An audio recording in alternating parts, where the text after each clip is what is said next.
I stood in the shadows of the hallway, my heart pounding so loud I was sure they'd hear it through the thick walls of the ship. My wife, Karen, had just disappeared behind a door marked "Crew Only," and right before she went inside, Captain John Jenkins had pulled her in, his hand lingering a little too long on her waist. It felt like a scene straight out of a movie, the kind where everything suddenly jumps to the climax without any warning. But here I was, standing in real life, wondering how I ended up in the middle of this nightmare. Karen had been sneaking out for several nights now, and her excuses? Just going for a walk on the deck? Or meeting up with some new friends? Were getting more ridiculous with each passing day, like a poorly written script running out of believable plot points. But tonight, there was no more doubt. Hiding in the shadows, watching her disappear behind that door, I knew this was something much bigger than just an affair. I stepped forward, following her through the empty hallways. Everything around me felt frozen. The dim lighting, the distant sounds of passengers echoing through the ship. Each of Karen's steps was more confident than the last, like she'd walked this path 1,000 times. I stayed just far enough behind her, keeping to the darkness, one step away but a million miles from understanding what I was about to uncover. She stopped in front of the captain's quarters. The door opened slowly, and she slipped inside. A moment later, Jenkins followed her, as if they were acting out a scene they'd rehearsed. And then the door closed, leaving me outside, shaking with a mix of rage and disbelief. I moved closer, careful not to make a sound. For too long, I had played the fool, blindly accepting her lies. But now I knew the truth, or at least part of it. Whatever was happening in that room wasn't just about them sneaking around. I heard muffled voices through the door, barely catching snippets of their conversation. "He has no idea," Karen whispered. My hands clenched into fists at the sound of her voice. "The documents will be ours by morning," Captain Jenkins replied. "Documents? What documents? How did this involve me?" Suddenly, everything shifted. This wasn't just about a secret romance. It was much more dangerous. I fought the urge to kick the door down and confront them both right then and there. No, that would have been too easy, too emotional. I needed to know more. I needed to figure out exactly what they were planning. I backed away from the door, slipping further down the corridor, my mind racing. Why the captain? What was Karen doing? And how long had this been going on? Everything about the last few days started to fall into place. Her avoiding eye contact, the vague excuses, the way she'd check her phone constantly, like she was afraid I'd catch a glimpse of something important.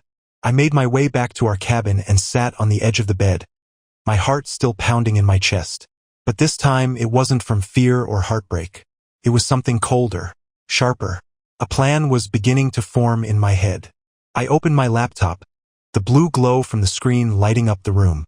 If I was going to figure this out, I needed to move fast and be smart. I started digging into anything I could find about Captain Jenkins. A few clicks and I stumbled onto an old article. Jenkins had been involved in a major smuggling ring a few years ago on a different cruise ship. The charges had been dropped, supposedly due to lack of evidence. But it didn't feel like a coincidence. He was far more dangerous than I'd imagined. But now I knew what I was dealing with. This wasn't just betrayal. It was something criminal. And Karen, my wife, was right in the middle of it. One thought hit me like a punch to the gut. What if she'd always known? What if she wasn't just sleeping with him but was actually involved in whatever scheme they were running? What if I'd been nothing more than a pawn in their game this entire time? I needed more information. I had to find out just how deep this went. Tonight, while she was still gone, I would prepare. My anger wasn't going to control me anymore.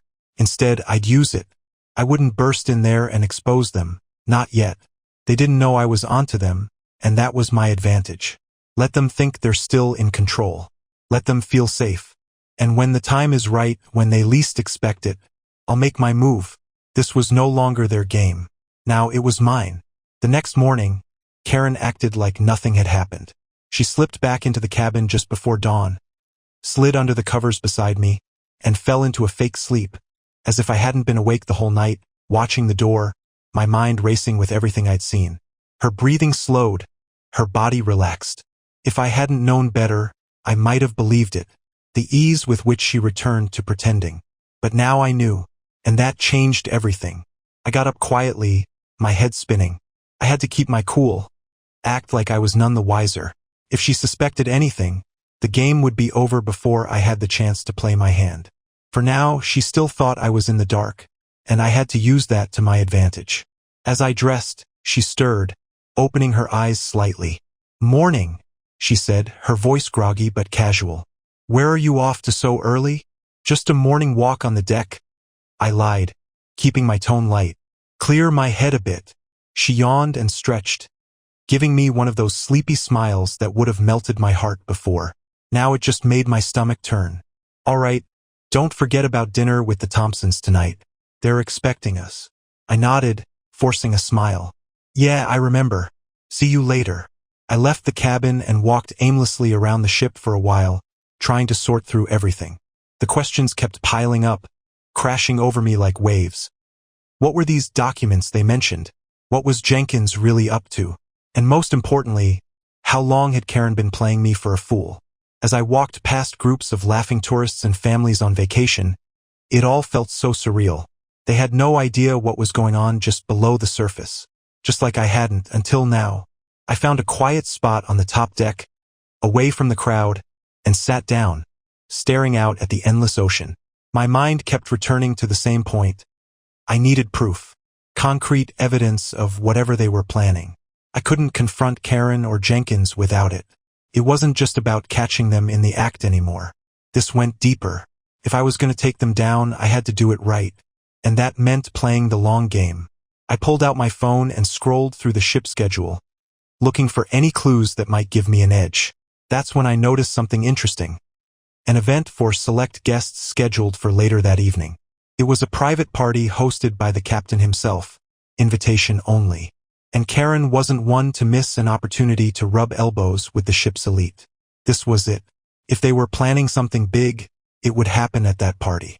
I didn't have an invitation, but I'd find a way in. I had to.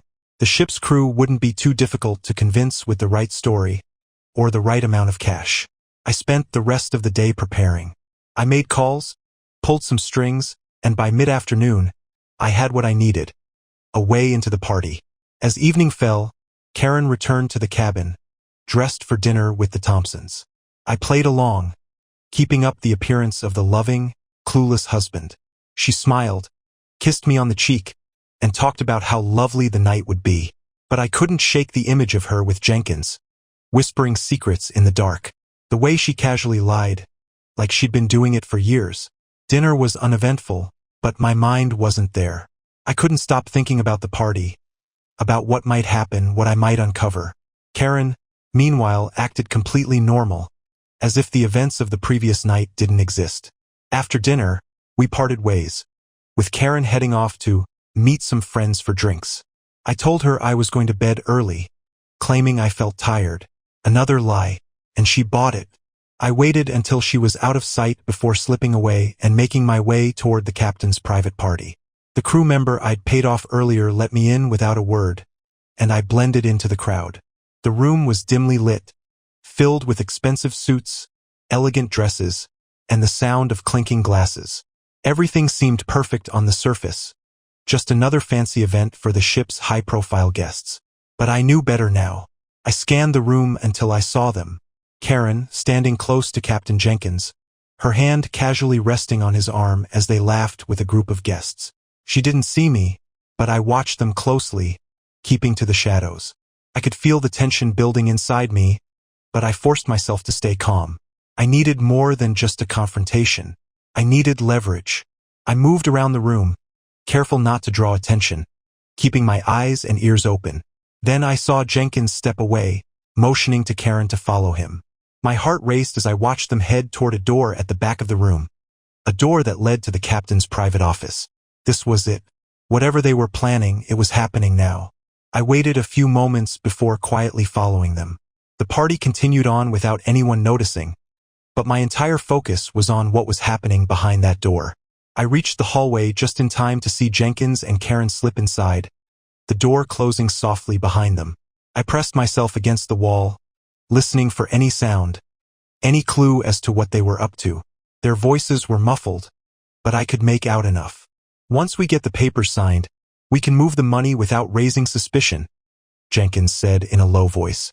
Karen's reply was quieter, but I caught one phrase that sent a chill down my spine. He'll never see it coming. They were talking about me, about stealing from me, about some kind of financial scheme that would leave me ruined. My blood ran cold as the pieces of the puzzle finally snapped into place. This wasn't just an affair. It was a setup. They were using me, my trust, my name, everything, to pull off something far bigger than I'd imagined. But now I had what I needed. I'd let them think they were winning, let them think I was still in the dark. But now I had proof, and when the time was right, I'd destroy them both. I stepped back from the door, my mind racing with possibilities. Tonight wasn't the night for a confrontation. I needed more time, more evidence. But soon, very soon, they would know exactly who they were dealing with. Because now, the game was in my hands. I barely slept that night. Every time I closed my eyes, I saw Karen and Jenkins in that dimly lit office, whispering about their plan, their lies, and how they were going to destroy me. But I wasn't the same man who'd been caught off guard just days ago. I was ready now. The game had changed, and I was the one holding the cards. By the time morning came, I had a plan. I wasn't going to rush this. If I played it right, I could turn their entire scheme against them. But I needed more proof, something concrete, something I could use to burn their whole operation to the ground. That meant I needed access to whatever documents they were talking about in that office last night. I watched Karen that morning, every move she made under my microscope. She acted as though nothing was wrong, as if our lives hadn't been flipped upside down. She was casual, carefree even as we had breakfast. She didn't mention the party from the night before, didn't ask me what I'd done while she was gone. Just the usual small talk, weather, dinner plans, the cruise activities for the day.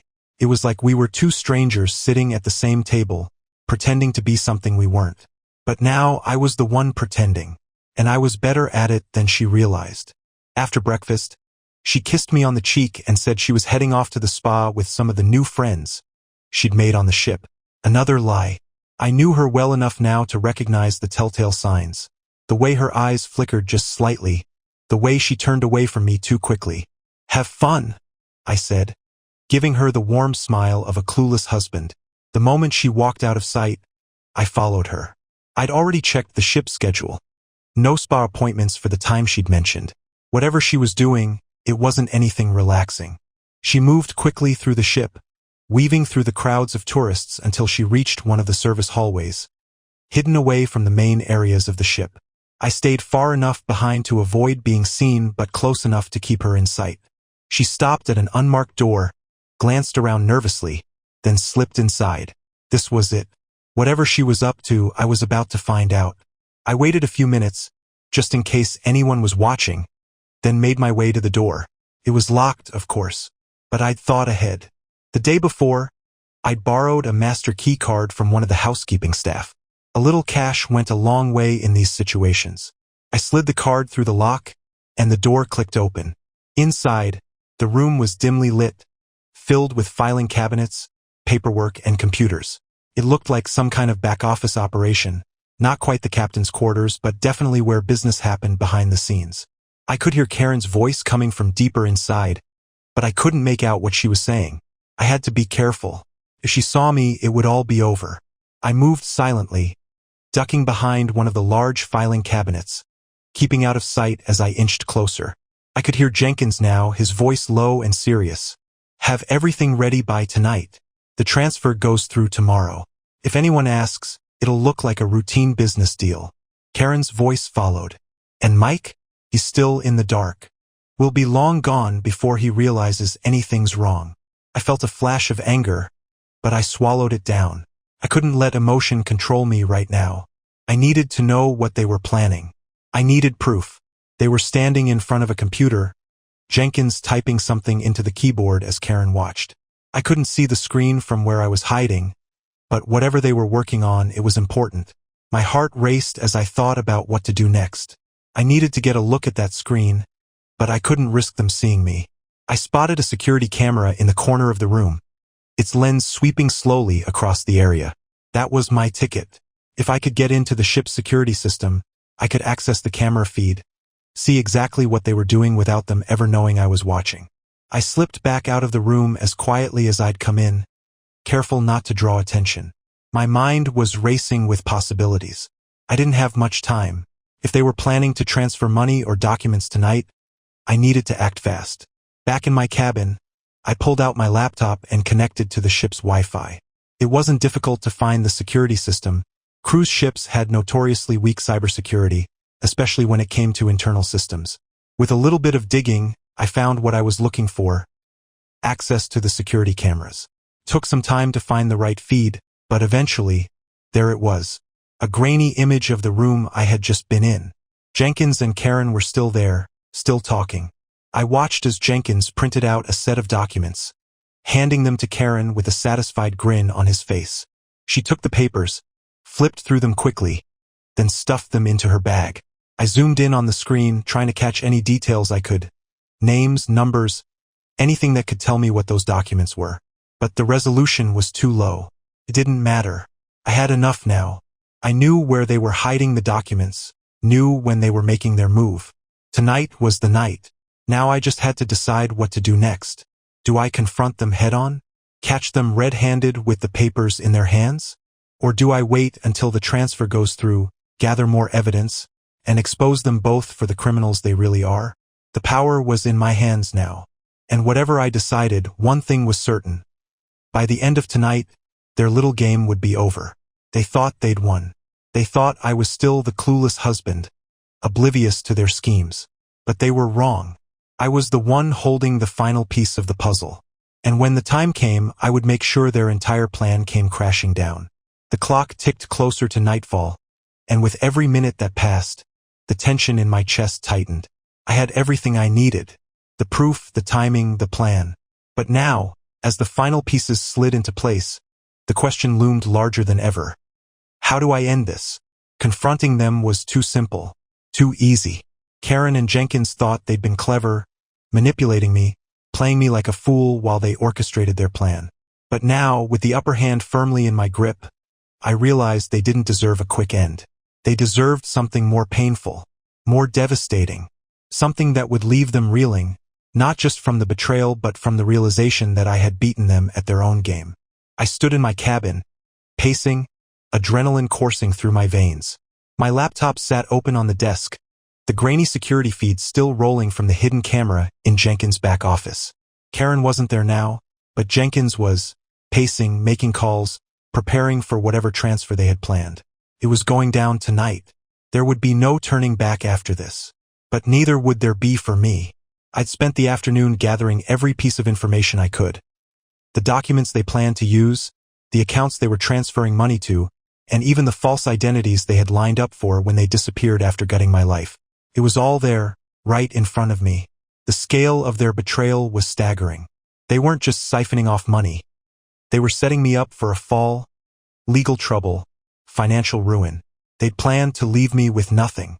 I took a deep breath, trying to slow the pounding of my heart. I couldn't lose focus now.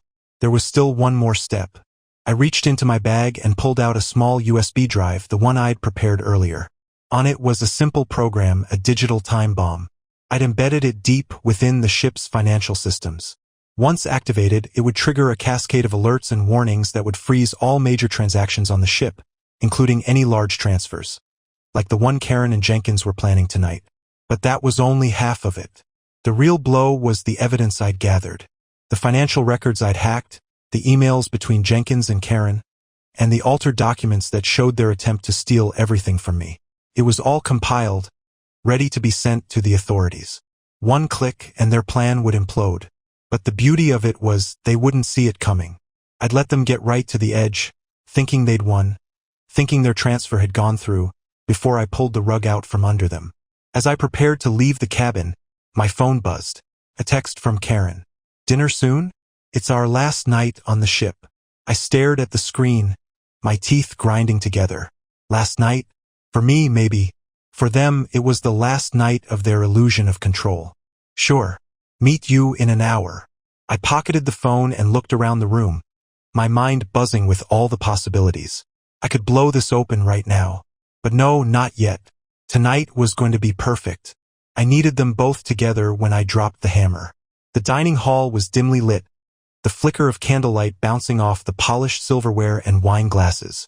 Couples and families filled the room, laughing, oblivious to the storm that was about to hit. I spotted Karen at the far end of the room, sitting at a table by the window, her back to me. She looked calm, collected, as if nothing was out of the ordinary. Just another night. I crossed the room, feeling the weight of the moment. As I approached, she looked up, flashing me a bright smile. If only she knew what was coming. "Hey," she said, leaning in for a kiss. I gave her a quick peck on the cheek, keeping the charade alive for just a little longer.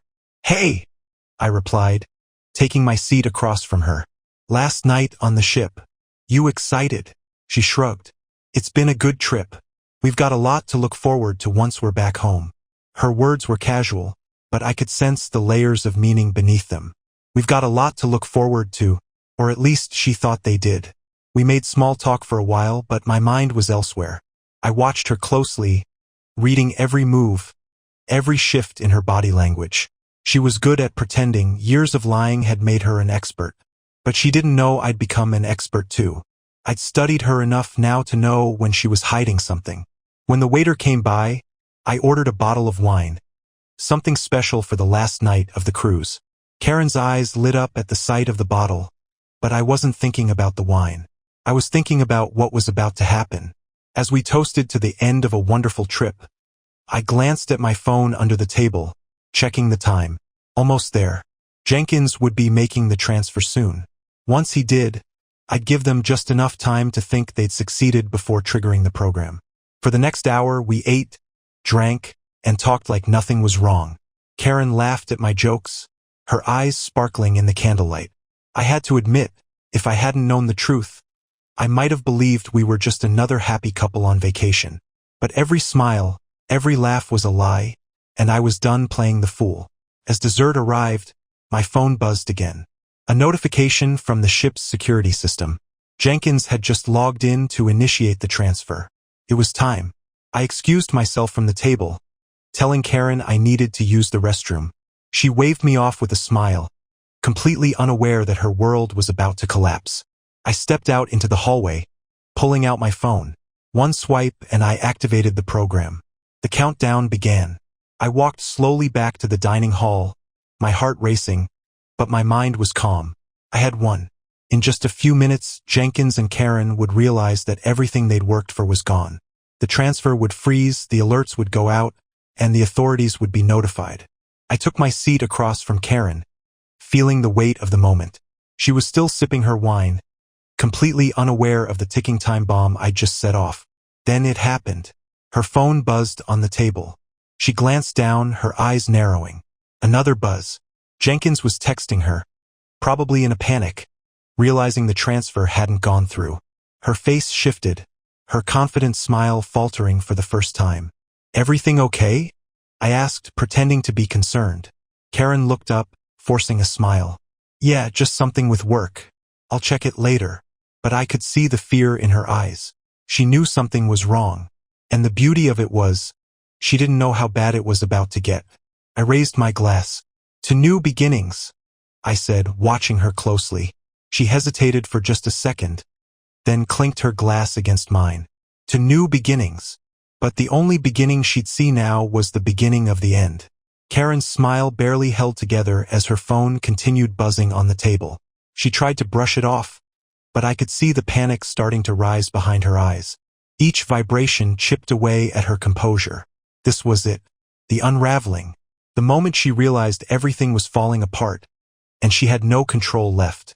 I sat back, savoring it. The captain must have been losing it by now. The transfer had failed. Their entire plan had been stopped dead in its tracks. But I kept my face neutral, pretending not to notice her anxiety, while the slow burn of victory flickered inside me. Every second that passed brought them both closer to their downfall, and I wasn't going to rush it. Not now. Not after everything. "Are you sure everything's okay?" I asked again, leaning forward slightly, my voice soft but carrying just the right amount of concern. I could almost hear the wheels spinning in her mind, trying to figure out how to play this off without raising suspicion. She forced another smile, too quick, too practiced. Yeah, it's just work stuff. I'll deal with it later." I didn't press further. Instead, I simply nodded, playing my role, watching her squirm under the surface. But her phone buzzed again. This time she couldn't ignore it. Karen grabbed it off the table and excused herself from the dinner, her voice tightening. "Sorry, I need to take this. I'll be right back." As she hurried out of the dining room, I watched her go, my pulse quickening. She was walking straight into the chaos I'd set in motion. I gave her a few minutes, long enough for her to spiral, long enough for Jenkins to realize they were trapped, and then I stood up and followed. I found her in a side hallway, near one of the staff exits, pacing back and forth as she spoke to Jenkins on the phone. I slipped into the shadows just in time to hear her voice break, frustration cracking through her usually calm exterior. "What do you mean the transfer failed?" she hissed, her voice sharp and low. "You said it was foolproof. This wasn't supposed to happen." She ran a hand through her hair, gripping it tight. "You better fix this, John. Do you hear me?" I could hear Jenkins' voice through the phone, even though I was a good 10 feet away. He wasn't calm either. His tone matched hers, panicked and frantic. "I don't know what happened.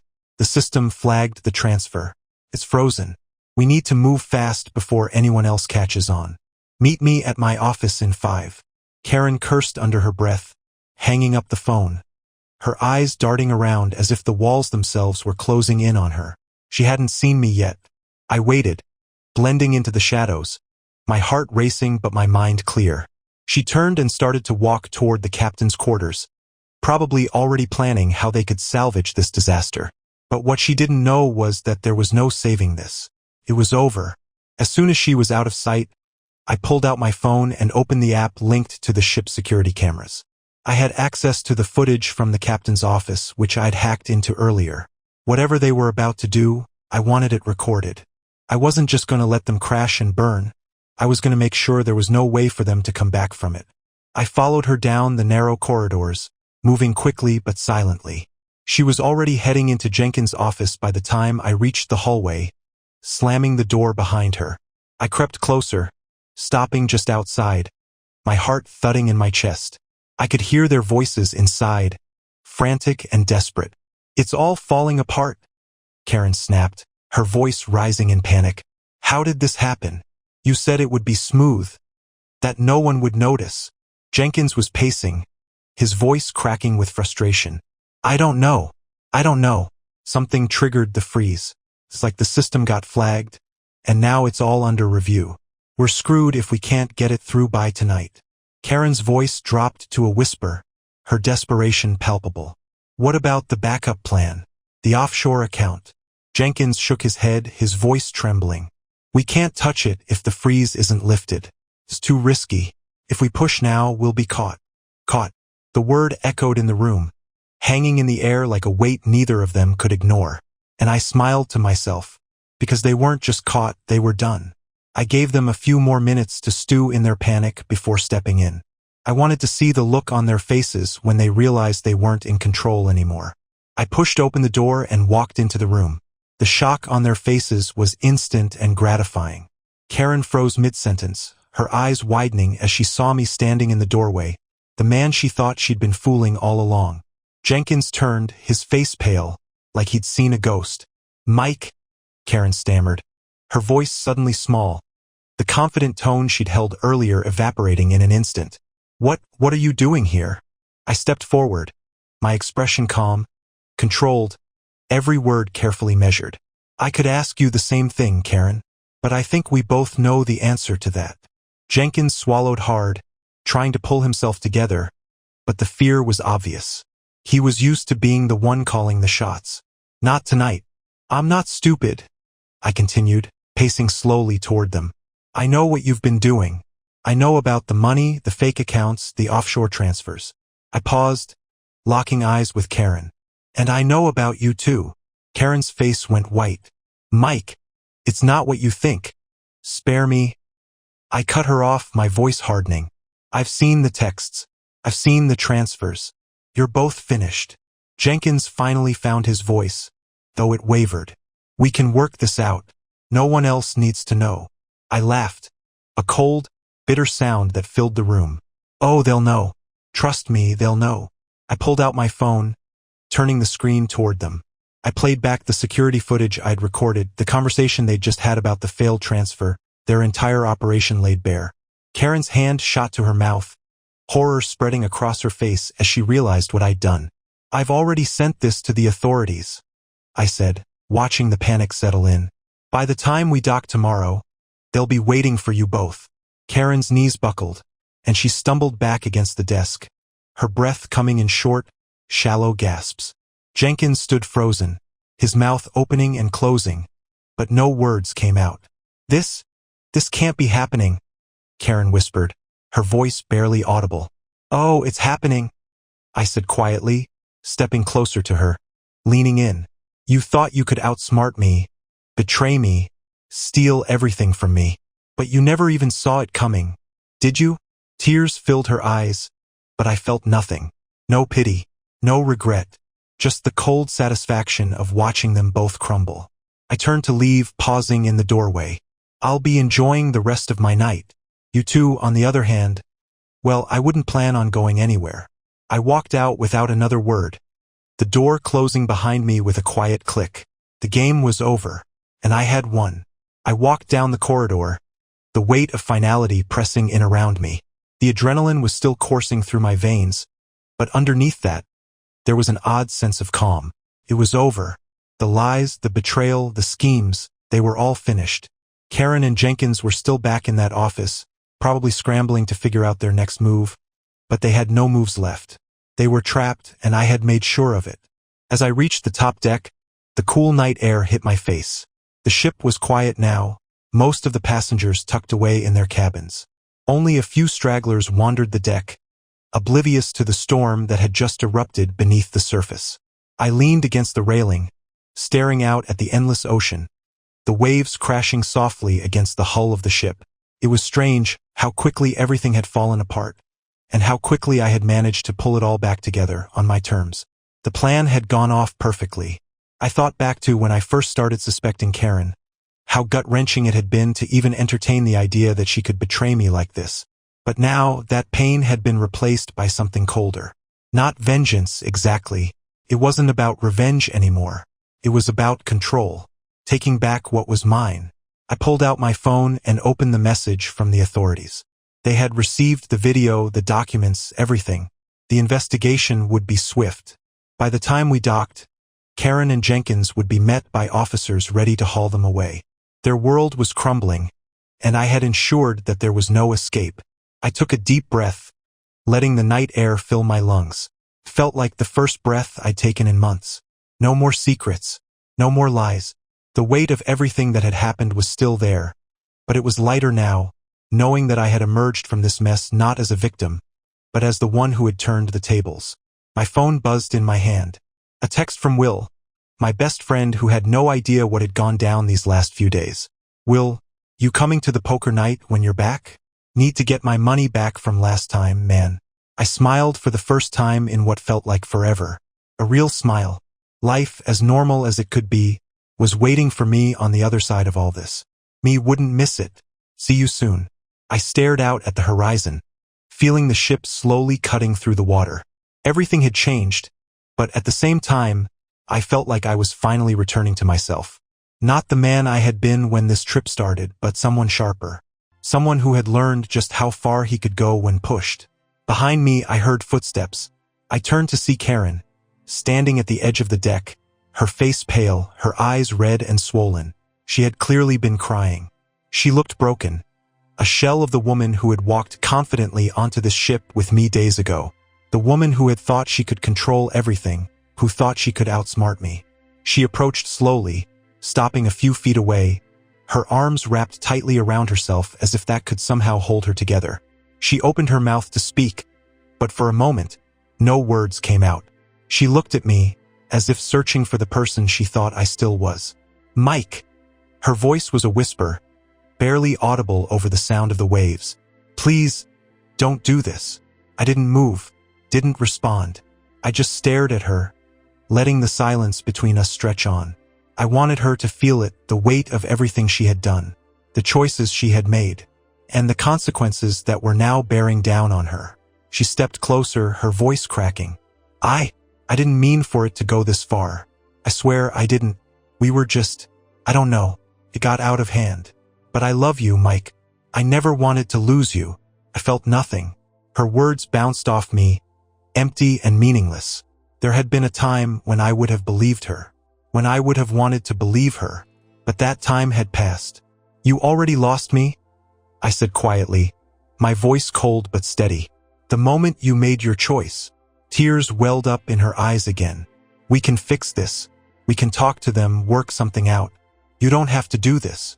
I'm not doing anything, Karen. You did this to yourself. All I did was watch it unfold. I turned away from her, looking back out at the ocean. I'm done. There's nothing left to fix. She sobbed, quietly at first, then louder, like the realization was finally hitting her, like she finally understood that this was the end. I could hear her gasping for breath, but I didn't turn around. Couldn't. Mike, please. She choked out between sobs. Don't leave me like this. I didn't respond.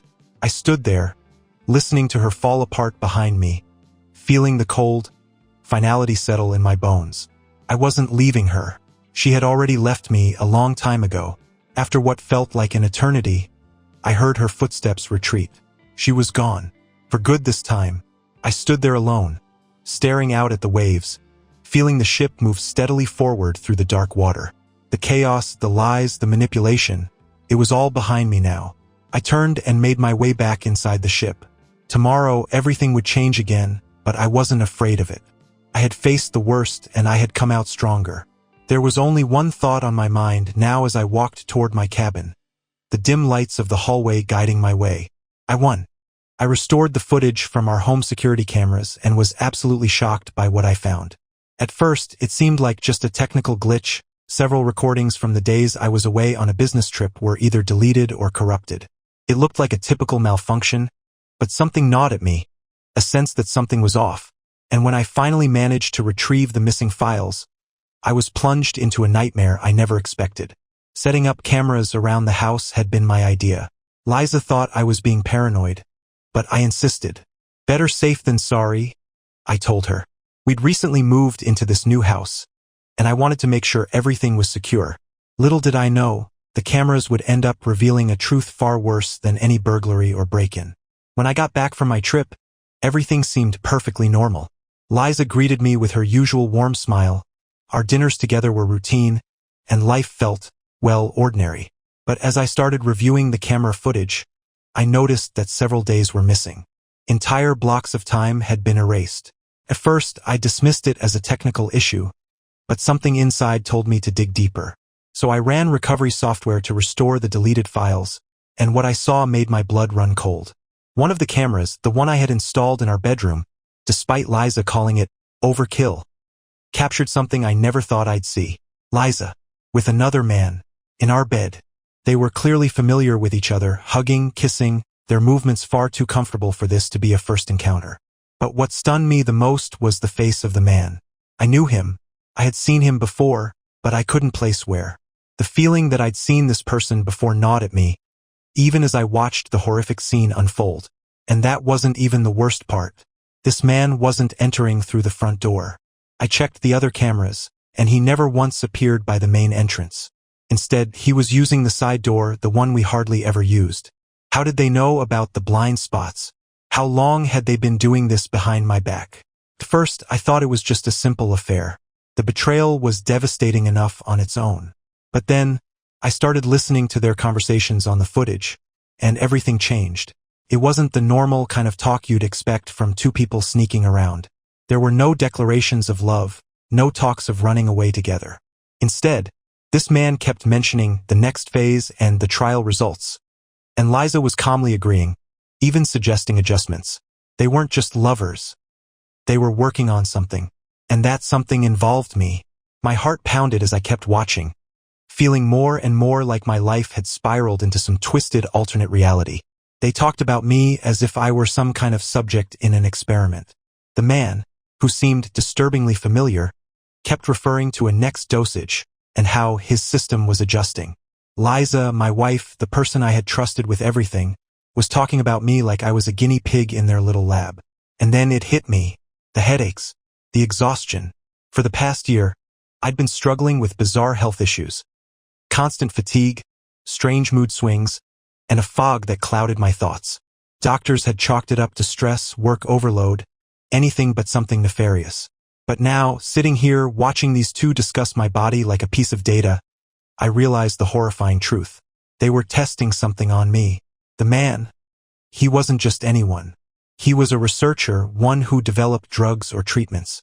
He wasn't just Liza's lover. He was the one behind whatever sick experiment they'd been running on me. And Liza wasn't just complicit. She was in on it from the start. I remembered her pushing me to try new supplements, encouraging me to take certain medications whenever I felt run down. At the time, I thought she was just looking out for me. Now, it was clear she was manipulating me, feeding me something I never agreed to take. The more I watched, the more I realized that this had been going on for far longer than I'd imagined. This wasn't some spur-of-the-moment affair. The way they spoke to each other, the way they talked about results and the next phase. It was clear that I was part of something bigger, something I didn't understand, and it terrified me to the core. I had no idea how deep this went or how far they were willing to push it. But one thing was certain. This wasn't just about betrayal. It was about control. They were using me as some kind of test subject for whatever they were developing. Now I'm at a crossroads. Do I keep watching, trying to unravel this whole twisted plot? Do I confront her, risk tipping them off before I know the full extent of what they're doing? Or do I just run? Get out now before it's too late? But the scariest part? Liza's been acting way too calm these past few days. Almost like she knows I'm onto something. I can't get that footage out of my head. The way Liza and that man talked about me, about my body, like I was just some object to be tweaked and studied. I hadn't slept in days since I watched it, haunted by every word, every casual mention of adjustments and next phases. I kept trying to think back, trying to piece together every little moment over the past few months that could explain this nightmare. How did I miss all of this? I needed answers, but I couldn't just confront Liza out of the blue. If she knew I had seen the recordings, who knows what she'd do. I had to play it smart, bide my time, gather more information without tipping her off. So I decided to dig deeper, starting with my own health. I made an appointment with my doctor the very next day, asking for a full blood workup. I lied, saying I'd been feeling unusually tired and out of sorts, which wasn't far from the truth. But the real reason was to see if anything unusual would pop up. If they were testing some kind of drug on me, it had to leave traces, right? I was hoping the lab results would give me a clue, something solid to prove I wasn't imagining things. While I waited for the results, I acted as if nothing had changed. I came home from work, had dinner with Liza, smiled, laughed, all the while pretending I hadn't seen anything. And she played her role to perfection, still the same sweet, supportive wife she'd always been. If I didn't know better, I'd have thought everything was normal. But now, every smile from her felt fake, every touch like a manipulation. It wasn't until a couple of days later that the first crack appeared. That night, we were sitting on the couch watching some mindless TV show. I wasn't paying attention to it at all, my mind spinning with plans. Suddenly, she turned to me, her tone casual, too casual. "Have you been feeling lately? You seem tired," she asked, her voice gentle, almost concerned. The question hit me like a ton of bricks. She had never asked me that before. Not like that. Not so specifically. My mind raced back to the footage. Was this part of the experiment? Was she probing for reactions? I swallowed hard, forcing myself to stay calm. "Yeah, just a little worn out from work, I guess." She nodded slowly, her eyes studying me. I felt like she was searching for something, trying to read my face for any signs that I was onto her. My heart was racing, but I had to play it cool. "You should try taking those supplements again," she suggested, her voice almost too smooth. "They seemed to help you last time." There it was. The supplements. I nearly froze. Those damn supplements. She had been pushing them on me for months. I'd started taking them without thinking twice because she framed it as a way to help with my energy levels, to help me focus better. But now, every pill, every little helpful suggestion felt like part of a trap I'd blindly walked into. I needed to know what was really in those pills, but I couldn't refuse without raising suspicion. So I played along. "Yeah, maybe you're right. I'll start again tomorrow." Her smile was bright, relieved almost. "Good," she said, turning back to the TV as if the conversation was over, but I could feel the weight of her satisfaction. It was like she had been testing me, and I had passed. Later that night, when she was asleep, I snuck down to the kitchen. There, tucked away in one of the cabinets, was the bottle of supplements she'd been giving me. I hadn't touched them since that night I saw the recordings, but now I held them in my hand, studying the label. It seemed innocent enough, just a bunch of vitamins and minerals, but something about it felt off. I opened the bottle and spilled the pills out on the counter, trying to think of a way to analyze them without alerting anyone. I couldn't just walk into a lab and demand a test without some serious questions being asked. Then it hit me I had a friend, Jack, who worked in pharmaceuticals. Maybe he could help me discreetly. The next day I messaged him. I didn't give too many details, just said I needed him to analyze a supplement, see if there was anything unusual about it. Jack was curious, of course, but he agreed to help without asking too many questions. I dropped the pills off that afternoon, and he promised to get back to me within a day or two. In the meantime, I kept pretending, smiling, laughing, acting like everything was fine, but the tension between Liza and me was growing. I could feel it. She started watching me more closely, asking more questions. Little things like, "Did you take your supplement this morning?" Or, "You seem stressed. Do you want me to make you tea?" It was like she was monitoring me, keeping track of how I reacted to everything. Then the bombshell hit. 2 days later, Jack called. I could hear the confusion in his voice right away. "Jake, what the hell are you taking, man? What do you mean?" I asked, my heart pounding. "These aren't supplements." "Well, not in the normal sense. There's some standard stuff in there, sure, vitamins, minerals, but there's something else. Something experimental. I had to run extra tests to even identify it. Some kind of neural stimulant mixed with a psychoactive compound. Whatever it is, it's not on the market yet." I felt like the ground was slipping out from under me. Neural stimulants? Psychoactive compounds? Is it dangerous? I asked, my throat dry. "I don't know.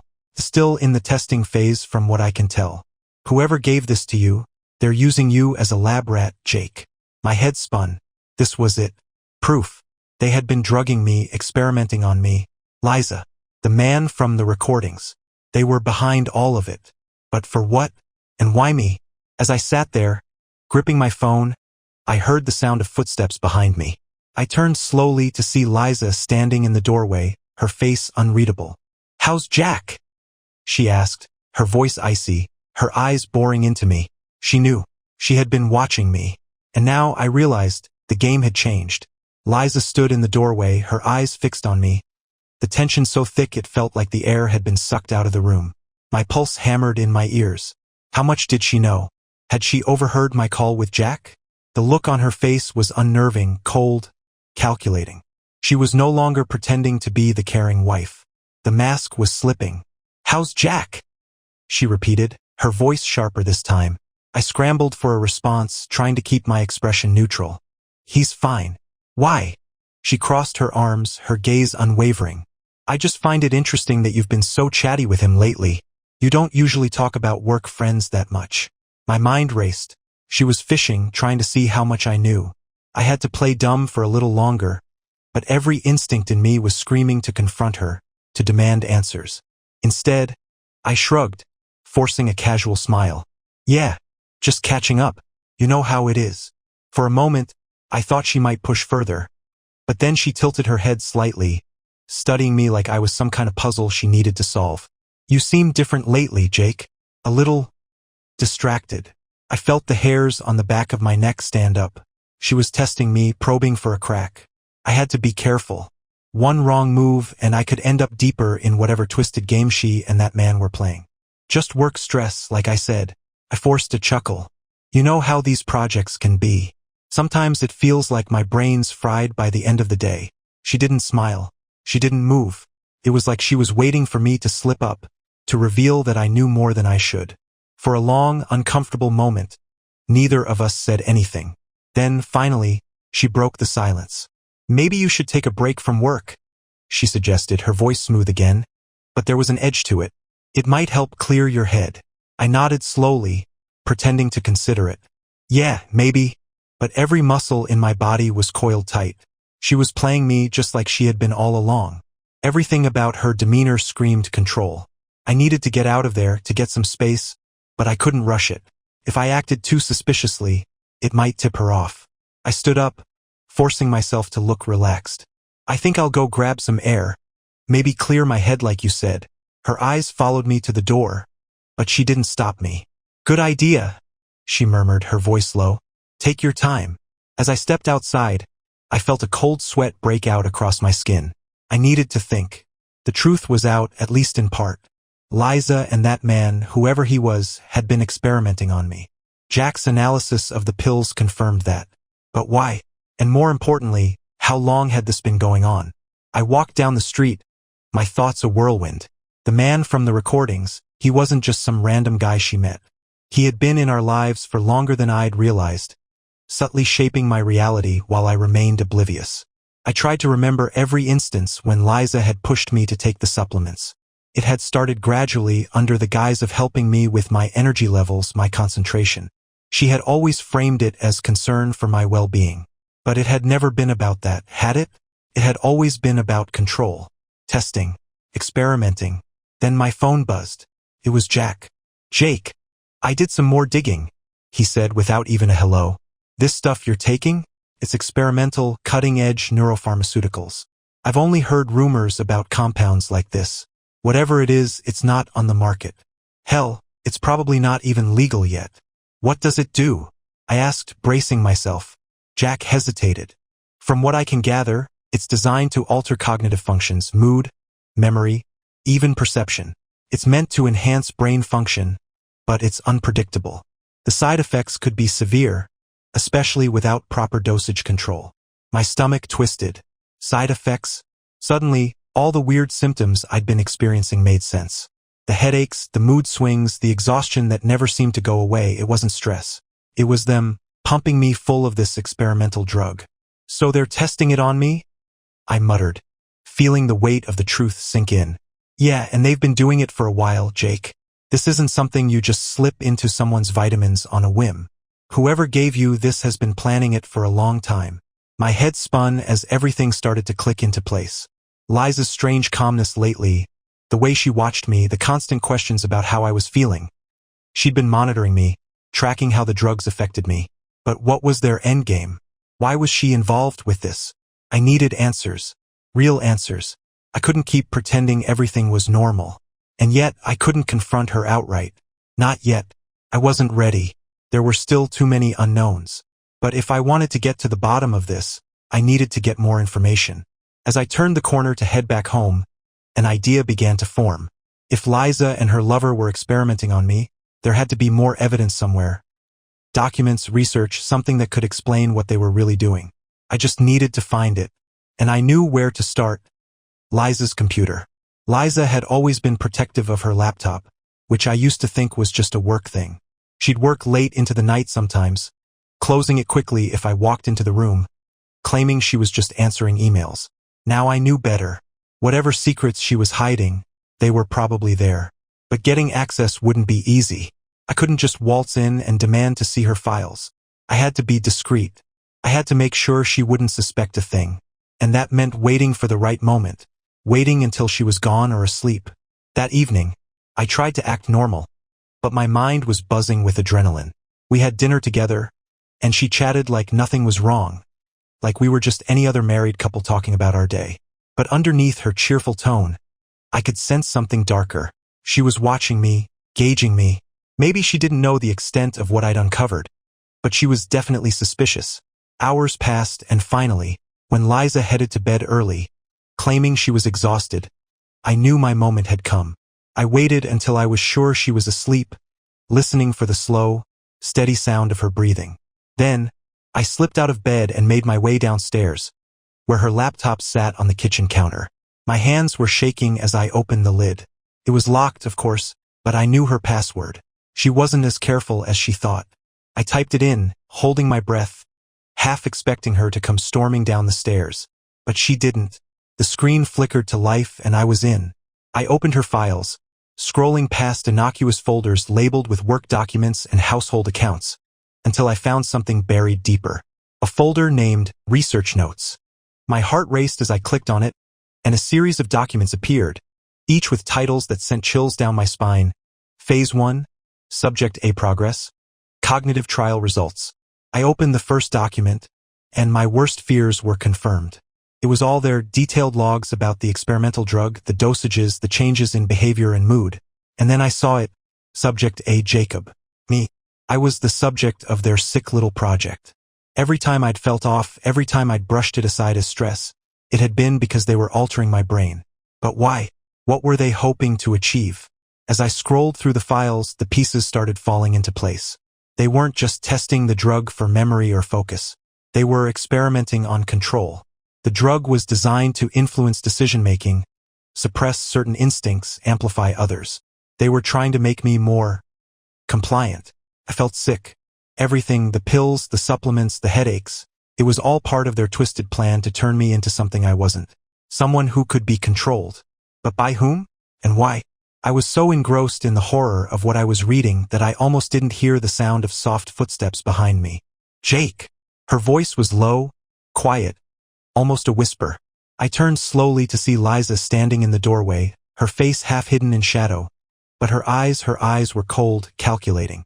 "I was hoping you wouldn't find out like this," she said softly, stepping into the room. I didn't know what to say. My mind was reeling, my hands still trembling over the keyboard.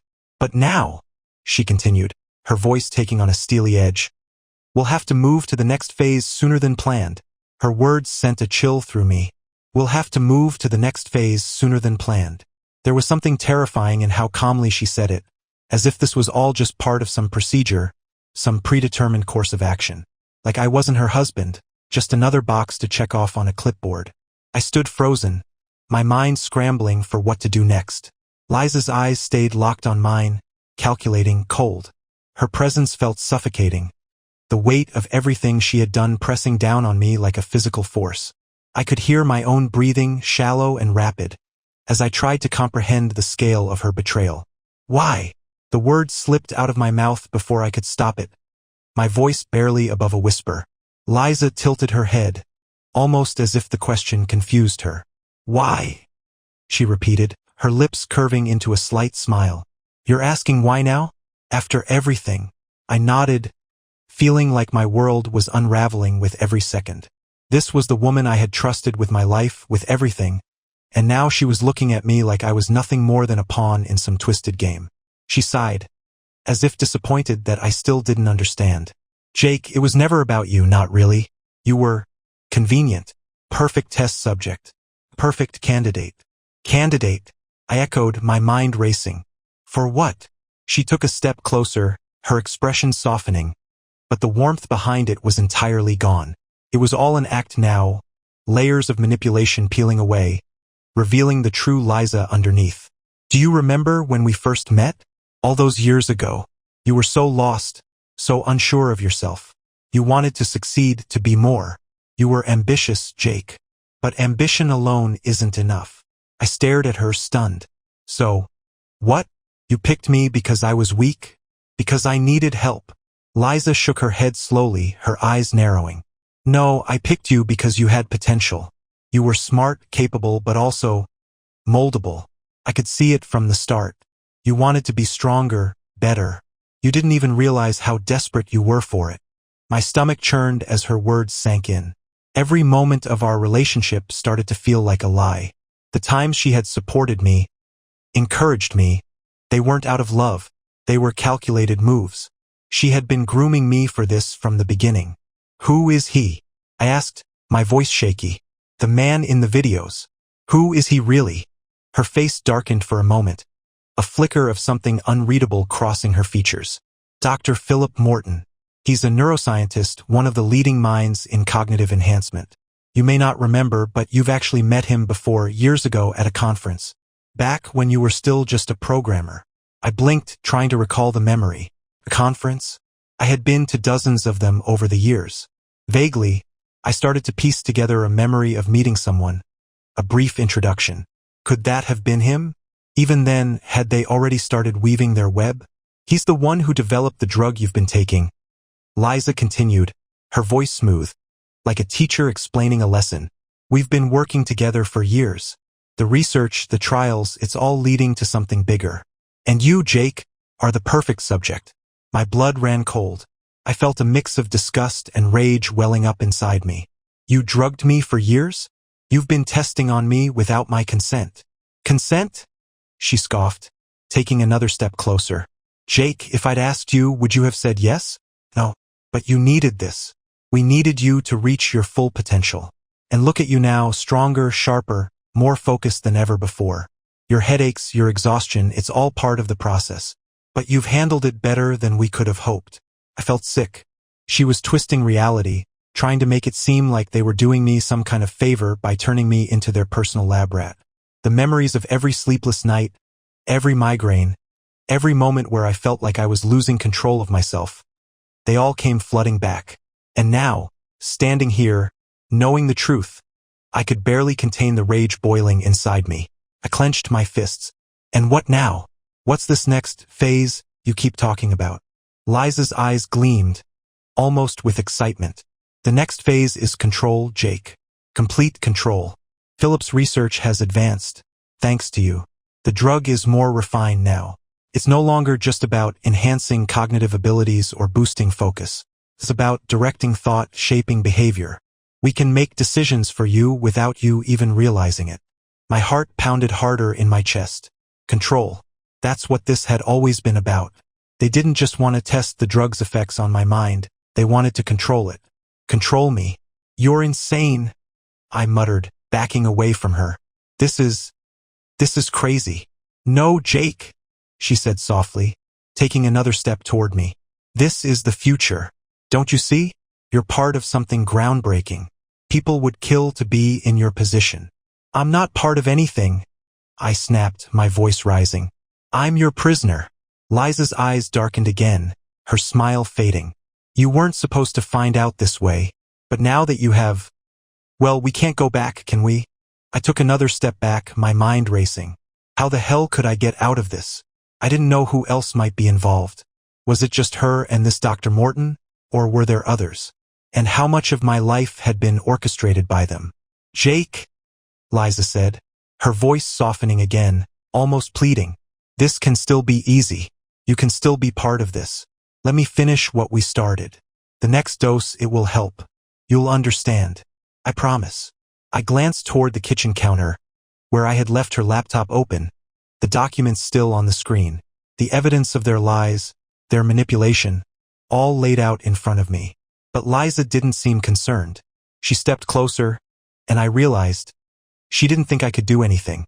She thought I was already too far gone, that I was too deep under their influence to resist. But she was wrong.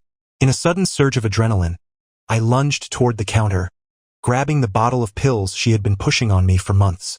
Without thinking, I hurled it against the wall, the plastic cracking and scattering the pills across the floor. Liza's eyes widened, the calm, collected mask finally slipping. Jake, stop. You're making this worse. No, I growled, my voice shaking with rage. You made this worse. You ruined everything. For the first time, I saw fear in her eyes. But it wasn't fear for me, it was fear of losing control.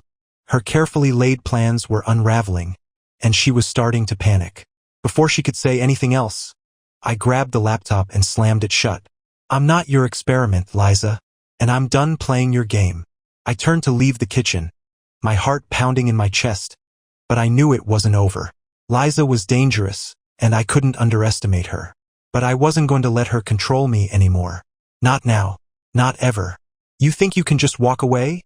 She called after me, her voice now laced with venom. You think it's that easy? I paused at the door, glancing back at her. The fear in her eyes was gone, replaced with something colder, something darker. You have no idea what you're up against, Jake, she whispered. No idea at all. But I didn't wait to hear the rest. I walked out of the house, out of the nightmare they had trapped me in, with one thought echoing in my mind. I wasn't free yet, but I would be, one way or another. The cold air hit me like a slap as I stepped outside. I slammed the door behind me, breathing hard, my mind racing. My hands were still shaking, the weight of everything Liza had revealed pressing down on me like a physical force. I needed to get away, to think, to figure out what the hell to do next. The night was eerily quiet, the darkness stretching out in front of me like an endless void. I could hear my own heartbeat thudding in my chest, drowning out any rational thought. Liza's words echoed in my mind. "You have no idea what you're up against, Jake." She was right. I didn't know, but I had to find out. I fumbled for my phone and dialed Jack, my only lifeline in this nightmare. He picked up on the second ring, his voice groggy. "Jake? What the hell, man? It's late." "I don't care." "Jack, listen to me," I said, my voice urgent. "I need your help. It's worse than we thought." There was a pause, and I could hear him waking up, the concern creeping into his tone. "What happened? What's going on?"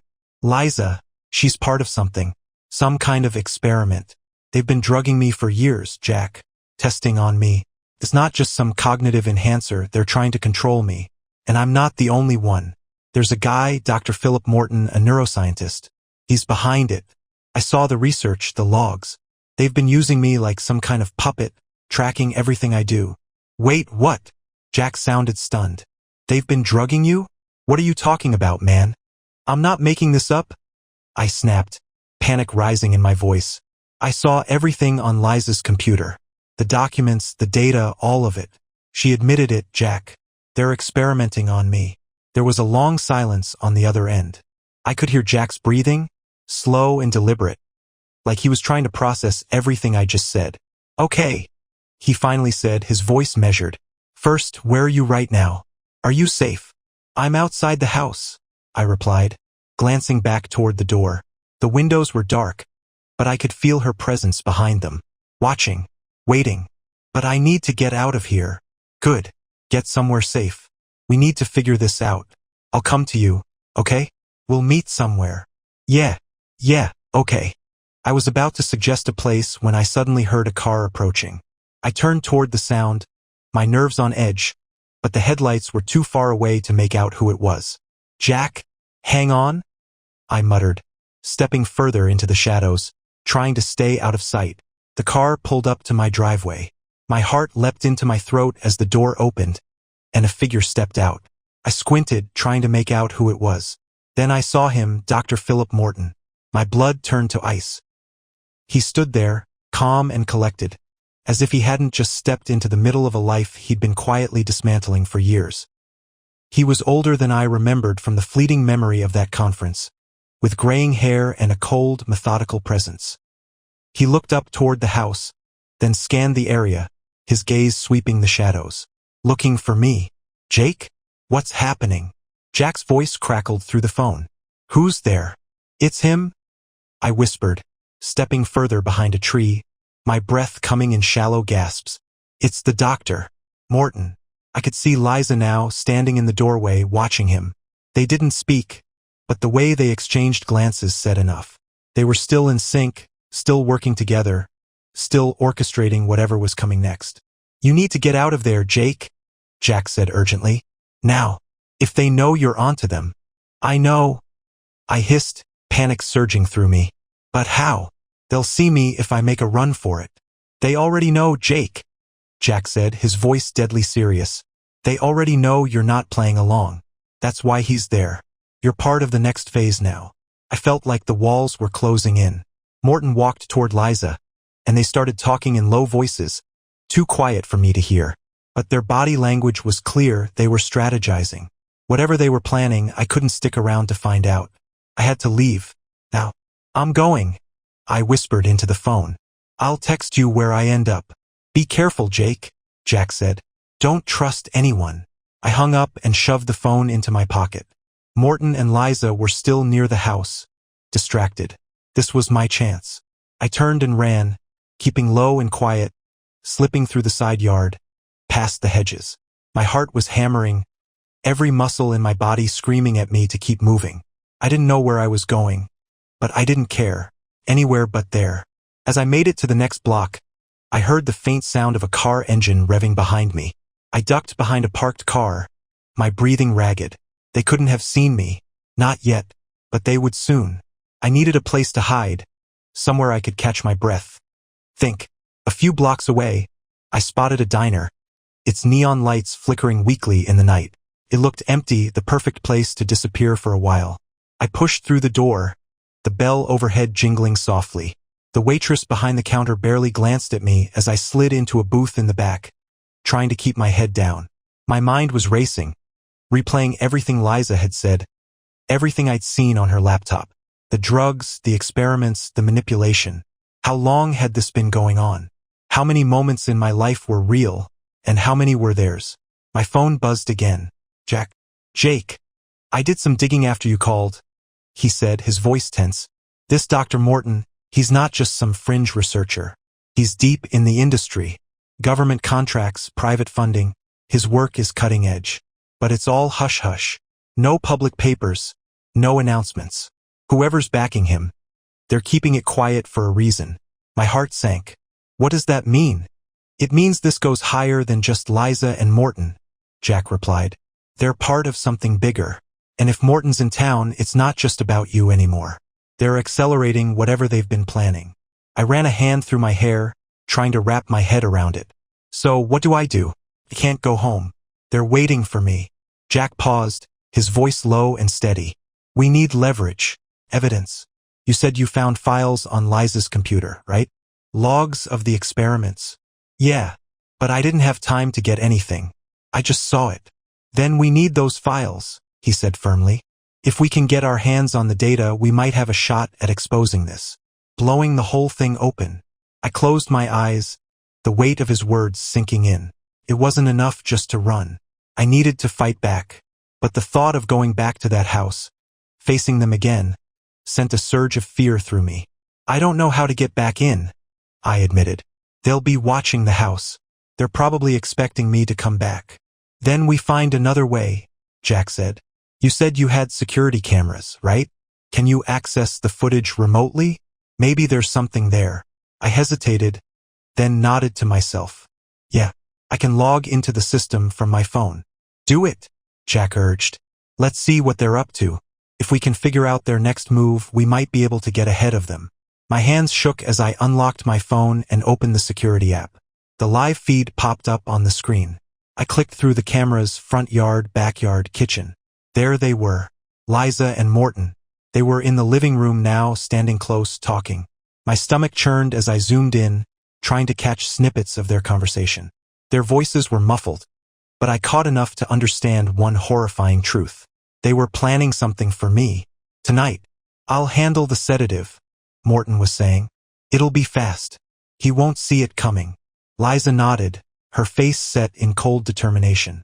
We can't afford to lose him now. He's too important to the project. I felt a wave of nausea hit me. They weren't just planning to drug me again. They were preparing to take me out of the picture completely. Whatever this next phase was, it didn't involve my consent. They needed me unconscious, controlled, helpless. I couldn't let that happen. Jack, I whispered into the phone. They're coming for me. Tonight. There was a pause, and then Jack's voice came through, more serious than I'd ever heard him. We're not going to let that happen. Stay where you are. I'm coming to get you. But deep down, I knew this was just the beginning. Morton and Liza weren't the only ones after me. There was a whole machine behind them, one that had been pulling the strings of my life for longer than I could imagine. And I wasn't sure I'd make it out alive. My hands were shaking as I clutched the flash drive, the weight of everything I just uncovered pressing down on me. I had the files. I had the proof. But now came the hardest part, getting out alive. The house was still. Liza and Dr. Morton had left the office, but their presence lingered like a shadow, suffocating the air around me. I couldn't afford to make a mistake. If they caught me before I escaped, it would all be over. The creak of the storm cellar door opening again, this time with them knowing, flashed through my mind. They would drag me back inside, drug me, make me disappear completely. They weren't just going to let me walk away with their secrets. I slipped the flash drive into my pocket and took a deep breath, forcing myself to stay calm. I couldn't leave the same way I'd come in. The storm cellar exit was too risky. If they checked the cameras or returned to the basement, I'd be trapped. I need another way out. My eyes darted around the room, searching for something, anything that could help. Then I remembered the garage. There was a door that led straight outside, one they might not be watching. If I could reach it, I might have a shot. I moved as quietly as I could, easing open the office door and stepping into the hallway. The air was thick with tension. I could hear the soft murmur of Liza and Morton's voices somewhere in the house, but I couldn't make out what they were saying. I just had to hope they were still focused on their plan, unaware that I was already 2 steps ahead. The hallway stretched out in front of me like a gauntlet. Every creak in the floorboards felt like a scream, but I kept moving, 1 foot in front of the other, inching toward the door at the end that led to the garage. I reached the door, my hand hovering over the handle. My breath caught in my throat as I twisted it slowly, praying that it wouldn't make any noise. It opened with a soft click. I slipped inside and shut it behind me, pressing my back against the wood and closing my eyes for just a second, letting the tension drain from my body. I wasn't safe yet, but I was closer. The garage was dark, lit only by a faint glow from the single window near the ceiling.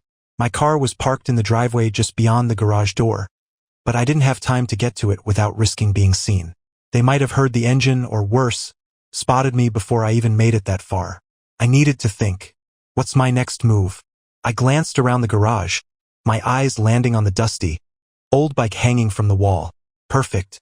It wasn't much, but it was quiet. And that's all I needed.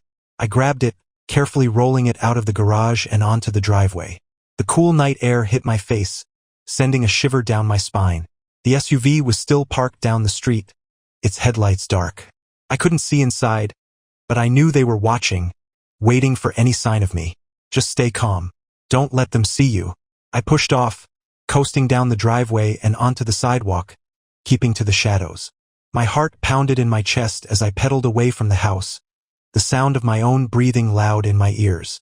Every second felt like an eternity, but I didn't stop. Couldn't. As I turned the corner and the house disappeared behind me, a wave of relief washed over me. I'd made it out. I was free, but I wasn't safe yet. I kept riding, pushing myself harder, faster. I didn't know where I was going. Just away. Away from the house, from Liza, from the nightmare I'd been living for years without even realizing it. I needed to meet Jack. He was my only ally in this, the only person who knew what was really happening.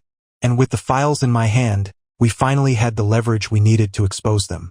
My phone buzzed in my pocket. I pulled it out, glancing down as I coasted to a stop. Jack, where are you? I texted him back quickly, my hands shaking. Me heading to the diner on 5th. Got the files. He responded almost immediately. Jack, stay there. I'll be there in 10 minutes. I shoved the phone back into my pocket and kept moving, the bike rattling under me as I pedaled harder. The streets were empty, the faint hum of the city distant, like it was a world away from the chaos I just escaped. But something felt wrong. My skin prickled with unease, the hairs on the back of my neck standing on end. I glanced behind me, the SUV. Its headlights were off, but it was there, creeping down the street. They were following me. My heart slammed in my chest. How had they found me so quickly? I stood up on the pedals, pushing myself harder, the bike wobbling beneath me as I tore down the street. The SUV picked up speed, its engine now a low growl as it closed the distance. They weren't going to let me get away. Panic surged through me. I couldn't outrun a car on a bike, but I couldn't stop. Not now. Not when I was so close to blowing this whole thing open. Ahead, I spotted an alleyway, narrow, dark. I veered toward it, hoping the SUV wouldn't be able to follow. My tires skidded as I turned sharply, nearly losing control, but I managed to stay upright. The alley was tight, littered with trash and old crates, but I kept going, the walls closing in around me. The sound of the SUV's engine faded behind me, but I knew they weren't far. They'd be waiting for me at the other end of the alley, or circling around to cut me off. I just needed to make it to the diner. Jack would be there. He could help me. As I burst out of the alley and onto another street, I saw the diner's neon sign glowing in the distance. Almost there. I pushed myself even harder, the bike rattling under the strain. The diner grew closer, its warm lights a beacon in the darkness. I could see Jack's car parked outside, his silhouette standing near the entrance, looking for me. I made it. I coasted up to the diner, my legs shaking as I stumbled off the bike. Jack rushed over to me, his face pale with worry. "You all right?" he asked, gripping my shoulder. I nodded, breathless. "They're coming." Jack's eyes widened. "Did you get the files?" I pulled the flash drive from my pocket and handed it to him. It's all here. Everything. The experiments, the drugs, the manipulation. We have them. Jack looked down at the flash drive, then back at me. Relief washed over his face, but it was quickly replaced by something darker. We need to move. If they're following you, they won't stop until they get that back. I nodded, my heart still racing. What do we do now? We expose them, Jack said, his voice steady. We get this out to the press, to anyone who will listen. They can't cover this up if the world knows. I felt a flicker of hope, but it was drowned by the reality of what we were up against. Liza and Dr. Morton weren't just some rogue actors. They were part of something much bigger, and they wouldn't stop until they had me back under their control. But for the first time in days, I felt a sense of purpose. I wasn't going to let them win. I wasn't going to be their experiment anymore. Jack and I climbed into his car, and as we drove away from the diner, I glanced back one last time. The SUV was nowhere to be seen, but I knew they weren't far behind. As we sped down the darkened streets, one thought burned in my mind. This isn't over, but this time I'm ready. The minute I stepped out of my car, I knew something was wrong. It wasn't just the long workday or the tension in the air. It was something deeper, something I hadn't seen before but had been growing under my nose for months. I walked inside and saw Kate sitting on the couch, casually scrolling through her phone like nothing in the world could bother her. She hadn't even looked up when I came in. Lately, she had gotten good at ignoring me, and that constant texting? Always someone from work, she said, but I could feel it in my bones. It was more than that. My gut twisted every time I saw her smirking at her screen, pretending like I didn't exist. Where's Mia? I asked, trying to sound as normal as possible. She's in her room, Kate said, not even bothering to glance at me. The casual tone in her voice drove me insane, but I swallowed the irritation, just like every other time in the last few months. Mia had been acting strange too, pulling away, avoiding eye contact, being all quiet and distant. But I figured, hey, it's normal teenager stuff, right? Boy drama, high school stress. But now, everything was starting to connect in ways I couldn't fully grasp yet. I climbed the stairs, feeling my heart thudding harder with every step. Something was up. I could feel it in the air. When I reached Mia's room, she was standing by the door, looking like she'd just seen a ghost. Her face was pale, her eyes red and puffy like she'd been crying for hours. What's going on, Mia? I asked, my voice tight with concern. I couldn't shake the feeling that whatever she was about to say was about to turn my world upside down. She hesitated, biting her lip, trembling slightly as if trying to find the courage to speak. And then she whispered it, like a confession she had no choice but to let out. Dad, I'm pregnant. The words hit me like a truck. My mind went blank. Pregnant? My daughter? I stared at her, trying to process the shock that coursed through me like a cold wave. But then she said something that froze my blood. It's Jared's. I stepped back like I'd been slapped. Jared. That Jared. Kate's friend from work. The one she'd been spending way too much time with, laughing with, meeting for drinks after hours. The one who'd somehow crept into our lives like a snake. I had suspected something was off between them. But this? My 18-year-old daughter was pregnant by the man I hated more than anyone? I stormed down the stairs, my blood boiling. Kate didn't even flinch when I entered the room. She just kept staring at her phone, as if nothing had changed, as if my life hadn't just been blown to pieces. It's Jared's, I growled, standing in front of her. Kate slowly looked up, putting her phone down with a calmness that made my skin crawl. There was no shock in her eyes, no surprise, just that same cold, dead look she'd been giving me for months. And, she said, like I just told her the weather forecast. And, I yelled, my voice breaking with anger. Mia's pregnant with your lover's kid. And all you can say is, and? Kate sighed, standing up slowly, walking over to the window as if the conversation was an inconvenience. Jared's been more to me than you have for a long time, she said quietly, almost like it was a simple fact. And Mia, well, she made her choice. I stood there, stunned, my entire reality collapsing. I stood frozen, staring at Kate, the woman I'd spent nearly 2 decades of my life with, trying to comprehend what she'd just said. It felt like the ground was crumbling beneath my feet. She knew. She knew about Mia, about Jared, and she wasn't even shocked. There wasn't a single flicker of remorse in her eyes. It was like she didn't care that our entire family was falling apart. "So that's it? You're just fine with this?" I asked, my voice barely steady. My hands were shaking, rage bubbling inside me, but I was still trying to hold it together. Kate shrugged, like I was being dramatic. "She's old enough to make her own decisions. You act like you didn't see this coming." I stared at her, completely dumbfounded. See this coming? How could I have seen something like this coming? How could I have predicted that my wife was sleeping with another man and that our daughter was now pregnant by him? "She's 18, Kate. She's still a kid," I shouted. "And Jared? He's a grown man. This isn't just her choice. This is disgusting. It's wrong on every level." Kate turned toward me, arms crossed, her expression so cold, so disconnected. It was like I was talking to a stranger. "You're making it sound like Jared's some predator. He cares about her, more than you've cared about either of us in years." Those words hit me like a punch in the gut. More than I've cared? I was the one who worked myself to exhaustion to provide for this family.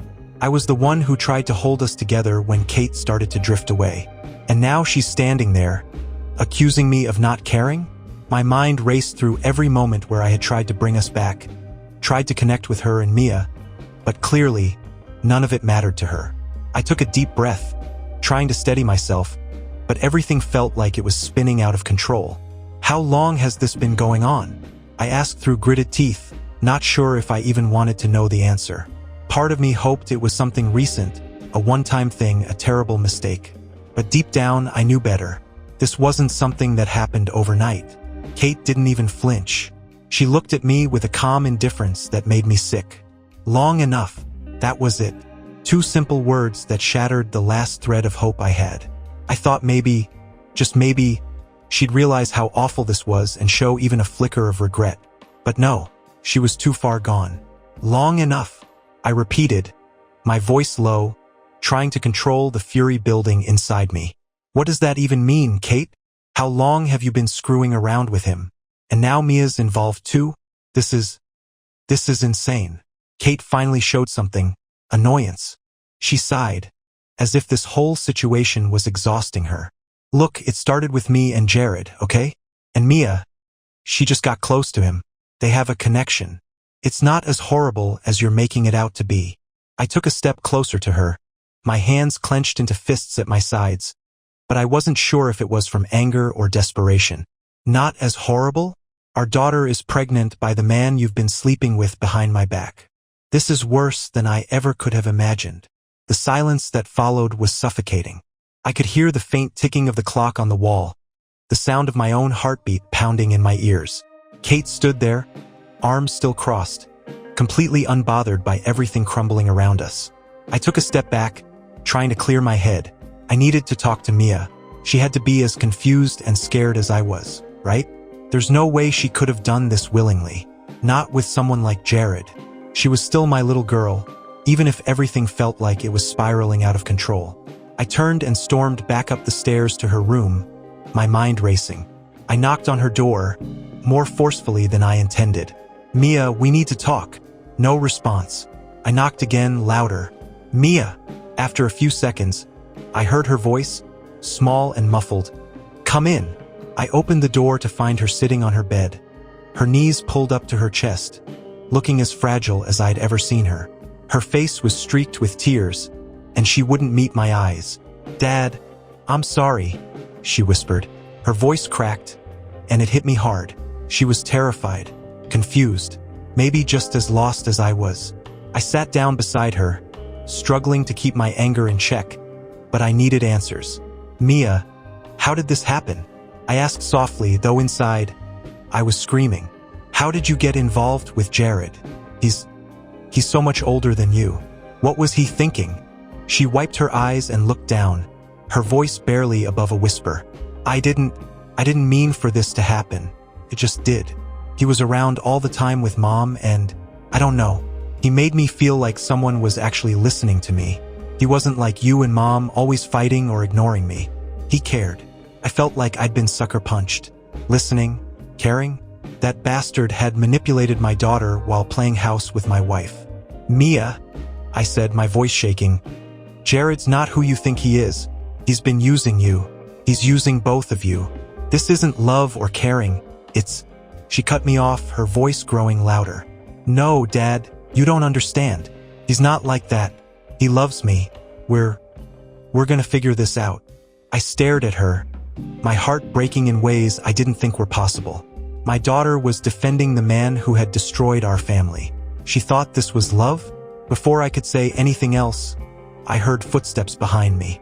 Kate stood in the doorway, arms crossed, watching us. That same cold, detached look on her face.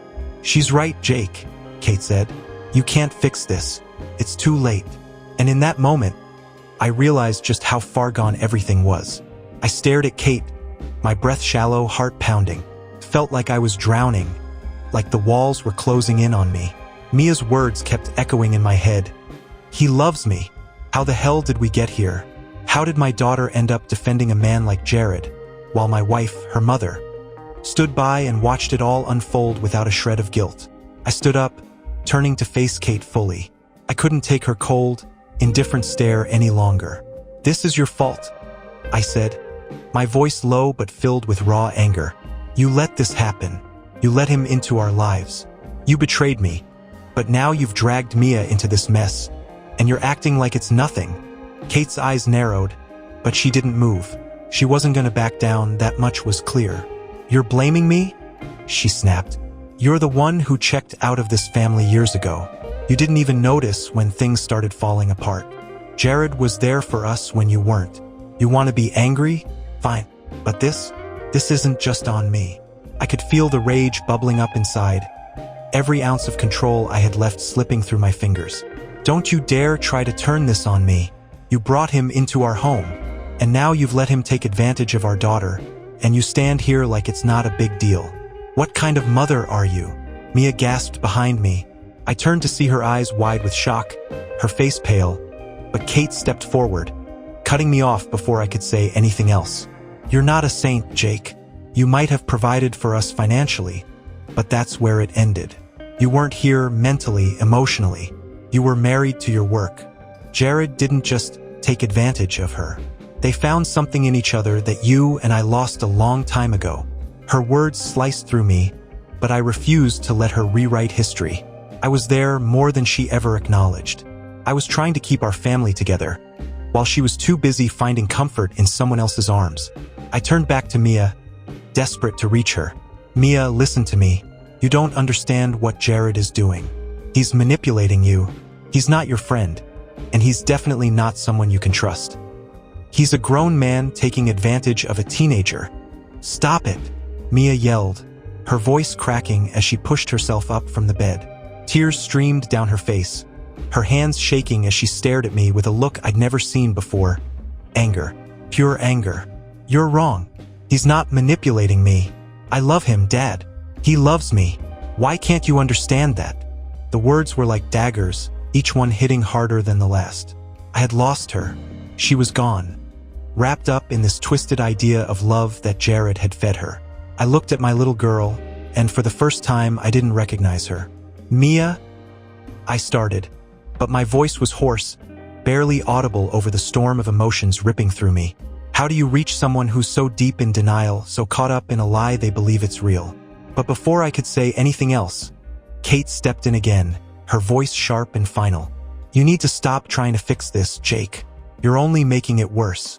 Mia and Jared, they'll figure this out. And as much as it hurts you to hear this, you're not in control anymore.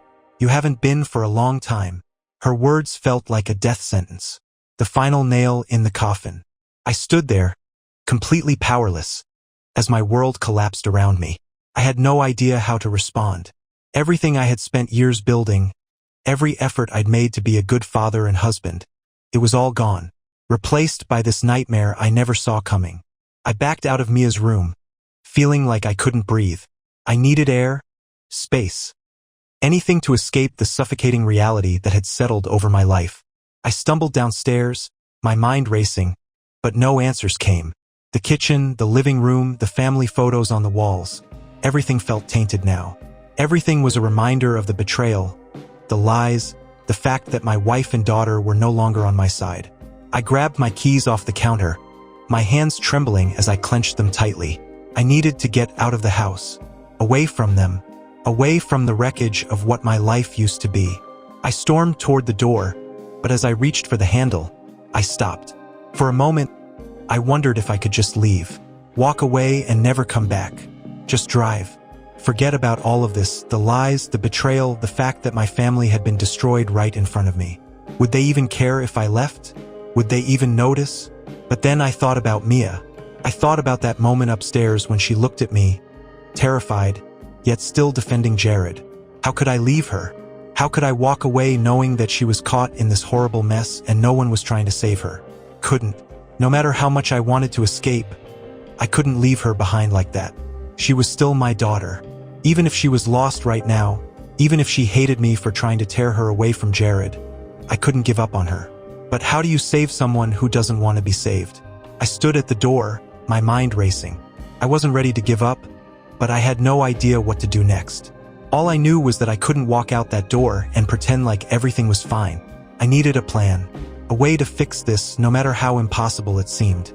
But for now, all I could do was stand there, paralyzed by the weight of it all. I stood there for what felt like an eternity, staring at the door handle, trying to decide whether to run or fight. My mind was screaming to just get out, to drive until the pain faded. But that wasn't me. I wasn't the guy who ran away, not from my family, not from my daughter, no matter how far she had fallen into this nightmare. I needed to act. But what could I possibly do against all of this? I turned back around, the weight of the house pressing down on me. My heart was pounding, but I forced myself to breathe, to think clearly. I couldn't leave Mia in this twisted situation. If Kate wasn't going to help her, and it was clear she wasn't, then I would. I had to. But what was the next step? How do you fight for someone who's convinced you're the enemy? I walked back up the stairs, slower this time, each step feeling heavier. I could hear them talking quietly in Mia's room, the sound of their voices like whispers conspiring against me. I pushed the door open again, and they both turned toward me, startled by my return. "Mia, we need to talk," I said, my voice steadier than I felt inside. I wasn't going to yell. I wasn't going to lose control. I had to reach her, somehow. Mia's eyes narrowed. She stood defensively by the bed, as if preparing for a fight. "Dad, you need to stop. I already told you, this is my life. You don't get to control it." I could feel the frustration boiling up inside me, but I forced it down. "I'm not trying to control you, Mia. I'm trying to protect you." "From what?" She shot back, her voice sharp. "From someone who actually cares about me? From Jared." I winced at the mention of his name, that bastard who had slithered his way into both of their lives. "He's not who you think he is, Mia. He's using you. This isn't love. He's manipulating you." Mia shook her head, crossing her arms over her chest. "You don't get it. You never will. You've been so caught up in your own world that you don't even know me anymore." That stung. And maybe there was some truth in it, but I wasn't going to back down. Not now. I took a step closer, trying to stay calm. "Maybe I've made mistakes. Maybe I wasn't always there the way you needed me to be," I said, my voice quieter now, but firm. "But Mia, this isn't about me. This is about you. You deserve better than this. Better than Jared." She didn't flinch. "Better? He treats me like I matter.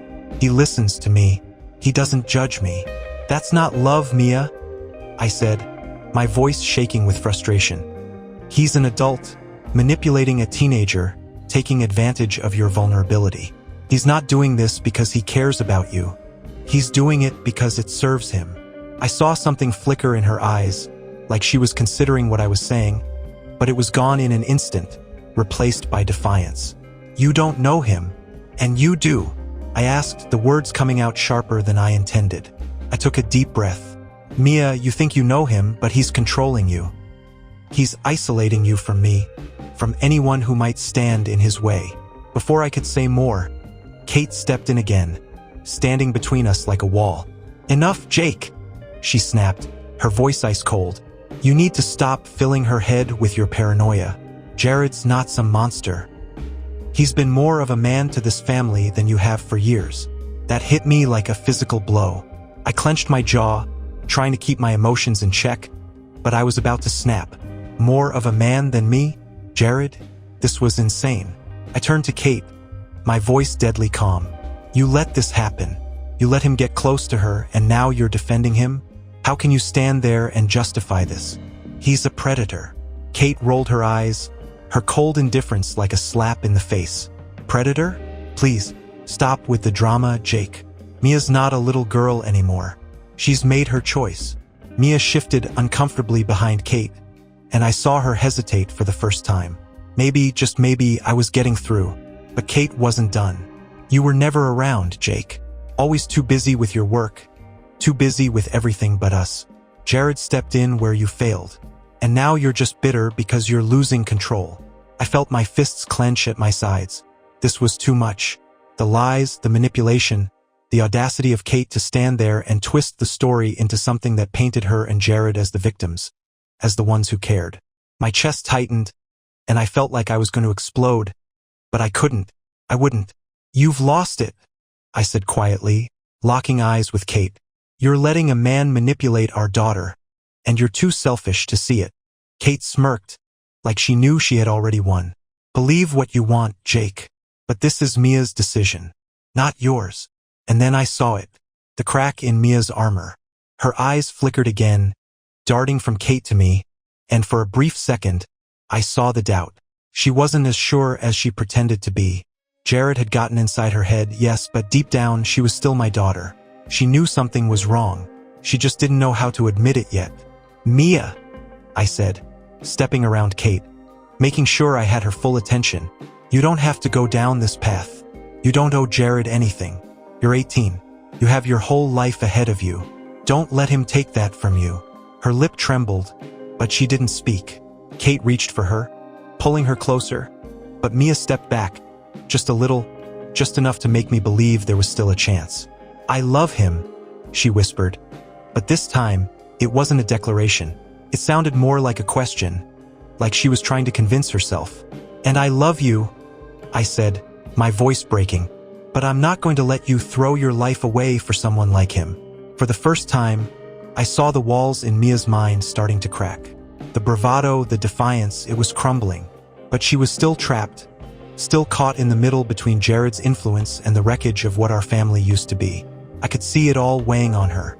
Kate, sensing the shift, stepped in again, her voice sharp. Stop filling her head with lies, Jake. She's not a child. I turned to Kate, my patience finally gone. You don't get to tell me what's right for our daughter. Not after everything you've done. Kate opened her mouth to fire back, but Mia interrupted, her voice shaking. Stop. Just stop. We both froze, looking at her. She stood there, her eyes glassy with tears, her hands trembling. I don't know what to do, she whispered, barely able to hold it together. In that moment, I realized that this wasn't about winning or losing. It wasn't about Jared or even Kate. This was about saving Mia. She was lost, scared, and being pulled in 1,000 directions. But if I pushed too hard, I'd lose her completely. I took a deep breath, forcing myself to stay calm. Mia, you don't have to decide everything right now. Just take a step back. Think about what's really happening. I'll be here. I'll always be here for you. Kate scoffed, but Mia didn't look at her. She stared at me for a long moment, and for the first time in months, I saw a flicker of recognition, like she remembered who I was. And in that tiny glimmer of hope, I knew this fight wasn't over yet. Mia's silence hung in the air, thick and suffocating.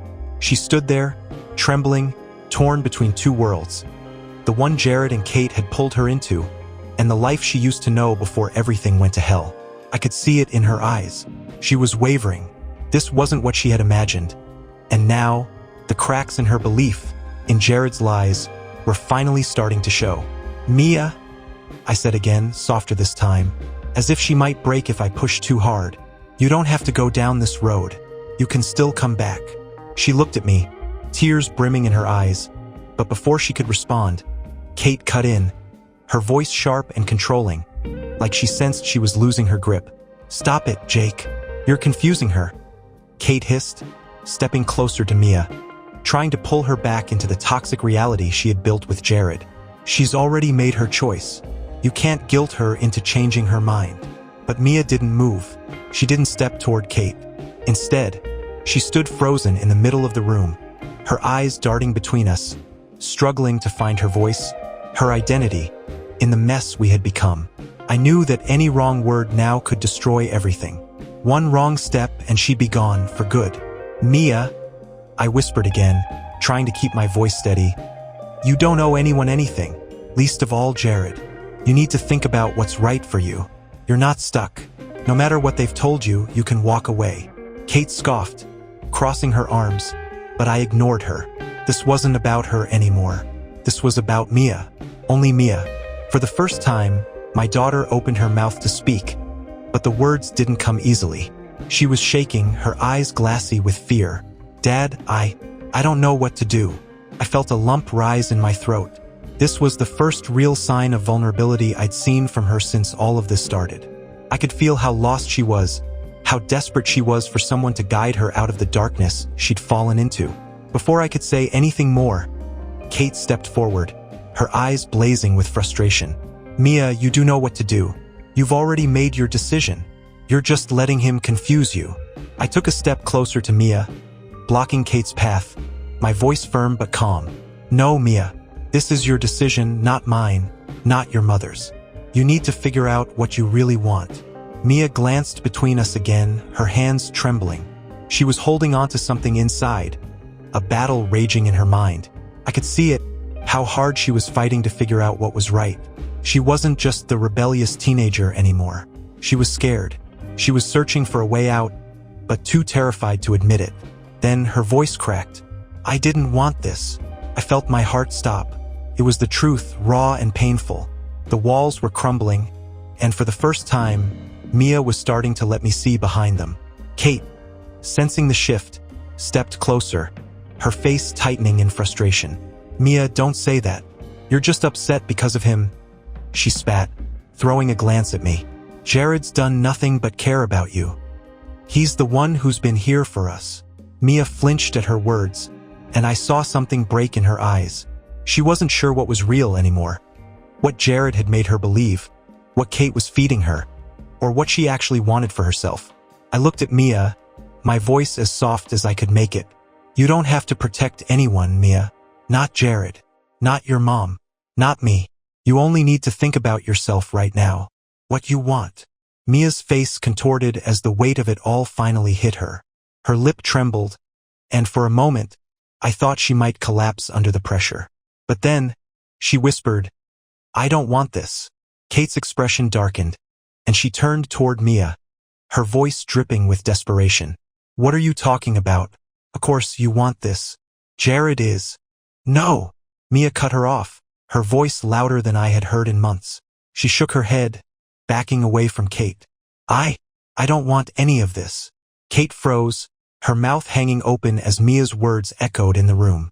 For the first time, Mia wasn't parroting what someone else wanted her to say. She was speaking for herself, and it was like watching her finally come up for air after being trapped underwater for so long. I stepped forward slowly, careful not to scare her off, and knelt in front of her, looking her directly in the eyes. "Mia, it's okay. You don't have to do this. You don't have to stay with Jared. You're stronger than this." Mia stared back at me, her eyes filled with tears, her breath coming in short gasps. She was breaking, yes, but in a way that felt like she was freeing herself. Then she whispered, "What do I do?" I reached out, gently taking her hand. "You don't have to do anything right now. You just need to take a step back. Away from Jared. Away from all of this. You need time, space to think. And I'll be right here with you. Whatever you decide, I'll stand by you." For a moment, I thought I saw her relax, just a little, like the weight she had been carrying was finally easing off her shoulders. But then Kate spoke up again, her voice cold and cutting. "Mia, don't listen to him. Jared loves you. He's not the bad guy here." Mia flinched at her mother's words, and I saw her physically recoil. It was like something inside her snapped, and for the first time, she looked at Kate with something close to anger.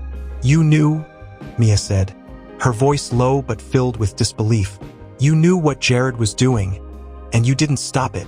Kate's face paled, and she shook her head, trying to recover. "Mia, it's not like that. But Mia cut her off again, this time with more force. You let him get close to me. You let this happen. Kate opened her mouth to speak, but no words came out. She wasn't prepared for this.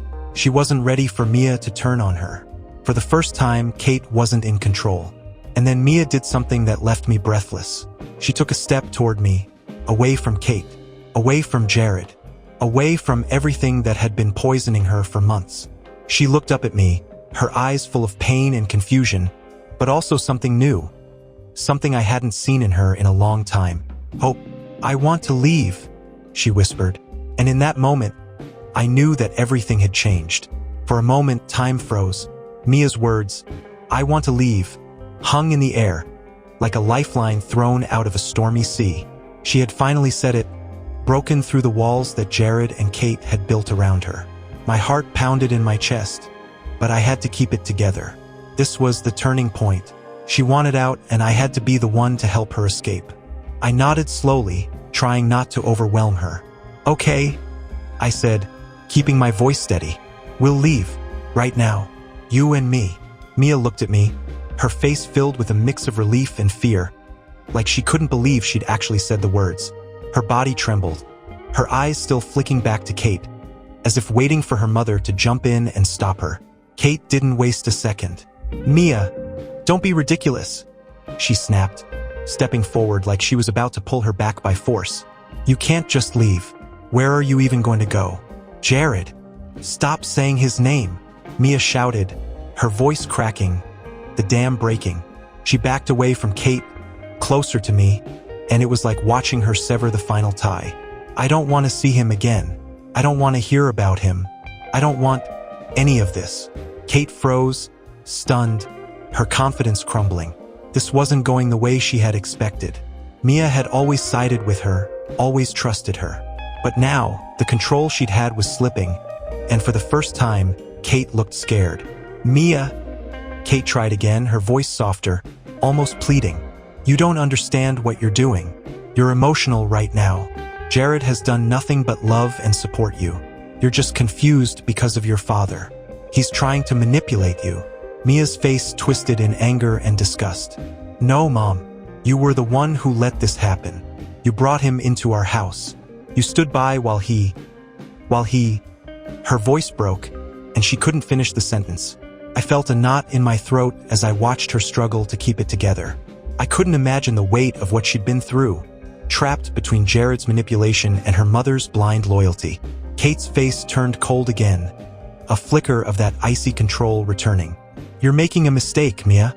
Jared is the only one who's been there for you. Your father." But Mia didn't let her finish. "No, Mom. You made the mistake." Those words hung in the room, sharp and final. For the first time, I saw Kate truly falter. She looked lost, her usual smugness gone. She opened her mouth to respond, but no words came out. She stood there, caught between denial and the crumbling reality of the mess she'd allowed to happen. "Mia, get your things?" I said, stepping in, my voice firm. "We're leaving." Mia hesitated for a moment, her eyes darting to Kate one last time, as if waiting for her mother to say something that would change everything. But Kate just stood there, silent, her face blank and unrecognizable. And with that, Mia turned and walked toward her room, as if making the decision for good. As soon as she disappeared behind the door, Kate turned to me, fury flashing in her eyes. "You think you've won?" she hissed, stepping toward me. "You think taking her away will fix everything? You're pathetic, Jake.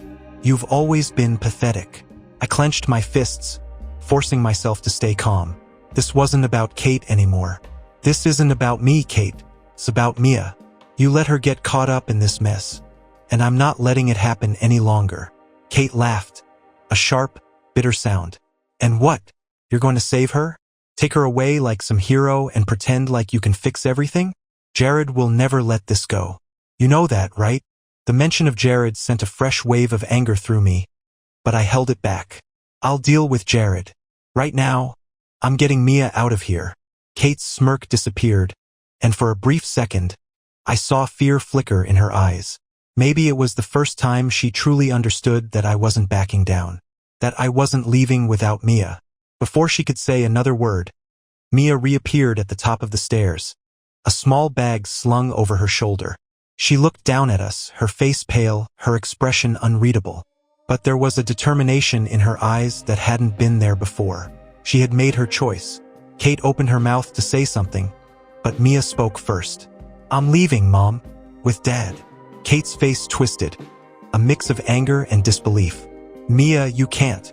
"I can," Mia interrupted, her voice stronger now. "And I will." I felt a surge of pride and sadness all at once. She was taking her first steps away from the nightmare she'd been living in, but it wasn't going to be easy.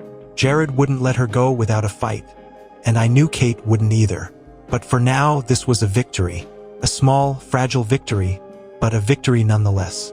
Mia walked down the stairs, and I gently put a hand on her shoulder as we headed toward the door. I could feel her shaking, but she didn't stop. She was ready to leave. Kate's voice followed us, cold and venomous. "You're making the biggest mistake of your life, Mia. Jared won't forgive this. He won't let you walk away." Mia paused, her back to Kate, her shoulders tense. I held my breath, hoping she wouldn't turn back, that she wouldn't get pulled into Kate's lies again. But then, without looking at her mother, Mia whispered, "I don't care." We stepped out of the house and into the cool night air. I could finally breathe again, even if just for a moment. I opened the car door for Mia, and she slid inside, still trembling but with a quiet resolve that hadn't been there before. As I got into the driver's seat, I glanced at her, wondering what was going through her mind. She stared out the window, silent, her face lit by the dim glow of the streetlights. I knew this wasn't over. Jared wouldn't let her go that easily, and neither would Kate. But for now, we had escaped, and that was enough.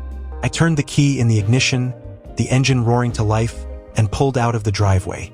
As the house faded behind us, I reached over and gently squeezed Mia's hand. She didn't pull away. She squeezed back. "Thank you," she whispered, her voice barely audible. I nodded, my throat tight with emotion. "We're going to figure this out. Together." She didn't say anything, but I saw a tear slip down her cheek, reflecting in the dim light. And as we drove away into the night, I knew that, no matter what came next, we were finally on the right path. But deep down, I knew this wasn't the end. Jared was still out there, and he wasn't going to let her go without a fight. The drive was quiet, the kind of silence that's thick with tension and unspoken fears. Mia stared out the window, her face expressionless, though I knew the storm inside her was anything but calm. I kept glancing at her, worried that at any moment she might change her mind, might regret leaving. But she stayed still, clutching her bag in her lap as if it were the only thing grounding her. We'd barely gotten a mile from the house when my phone buzzed. I ignored it, knowing exactly who it was. Jared. He wouldn't waste time. He was probably blowing up my phone right now, furious that I'd taken Mia. And Kate, she was definitely adding fuel to the fire. I didn't want Mia to see the messages, didn't want her to be pulled back into the chaos we had just escaped. So I kept driving, my grip on the wheel tightening as my phone vibrated again and again on the dashboard.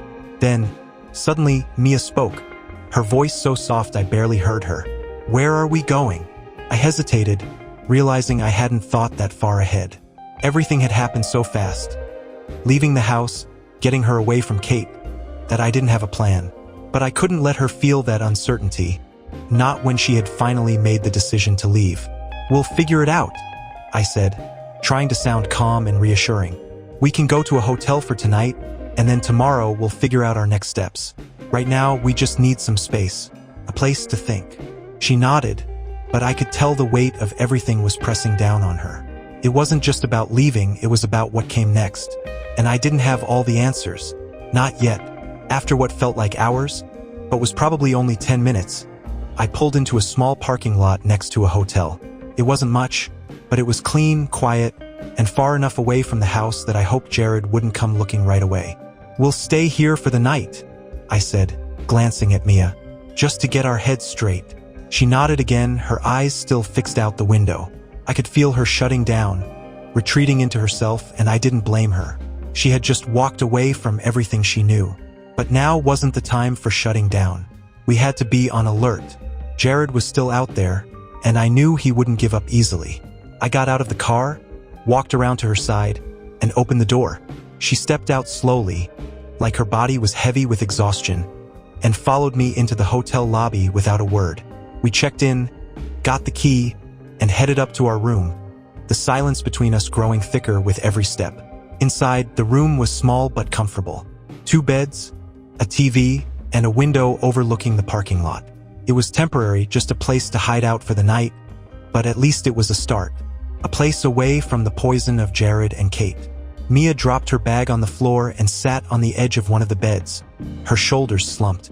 She looked so small, so fragile, and it broke my heart to see her like that. I sat down next to her, not too close, but close enough to let her know I was there. "Talk to me, Mia," I said gently. "How are you feeling?" She didn't answer right away. Her eyes were distant, lost in thought. I could see the battle inside her. The pull of Jared's lies and manipulation, the doubt, the fear of what was to come. But there was something else too, exhaustion. She was tired of fighting, tired of being torn between her mother, Jared, and me. And now that she had left, the weight of that decision was sinking in. Finally, she spoke, her voice barely above a whisper. "I don't know what to do." My chest tightened. This was the moment I'd been dreading. Mia was strong, but she was also vulnerable, and I knew Jared had dug his claws in deep. Even now, after she'd left, she was struggling to break free from the grip he had on her. "You don't have to know right now," I said, trying to be as reassuring as I could. "We just need time.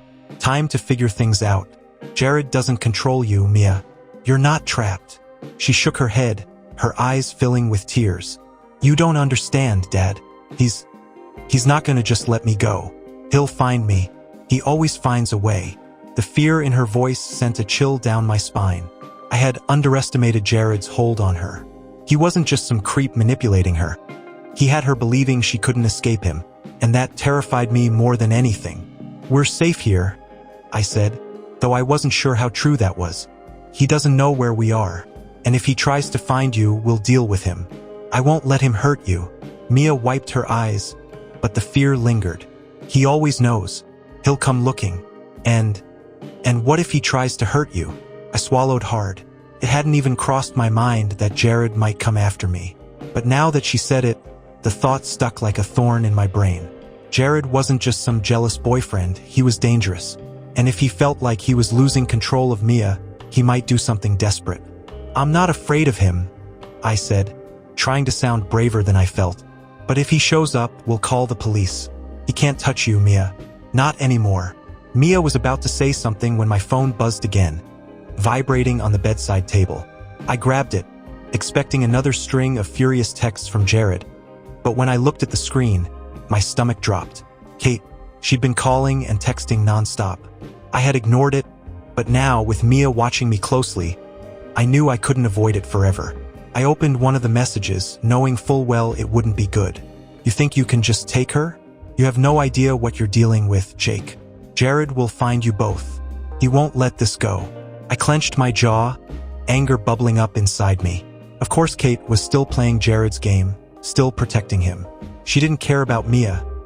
She cared about keeping Jared happy, no matter the cost, even if it meant letting her daughter suffer. Another message buzzed in, and this one sent a shiver down my spine. "You can't hide forever." I turned the phone face down, forcing myself to take a deep breath. I couldn't let this get to me. Not now. Not when Mia was watching, vulnerable and scared. "Is it Jared?" she asked, her voice trembling. I shook my head. "No, it's your mom. She's not happy, but that's not our problem.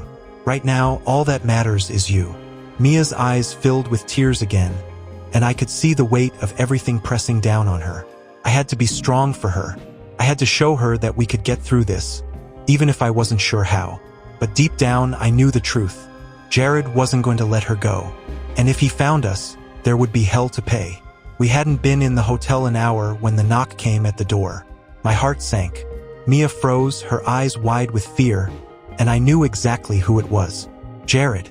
"Mia, stay here," I whispered, grabbing the nearest thing I could find. A chair, ready to defend her if I had to.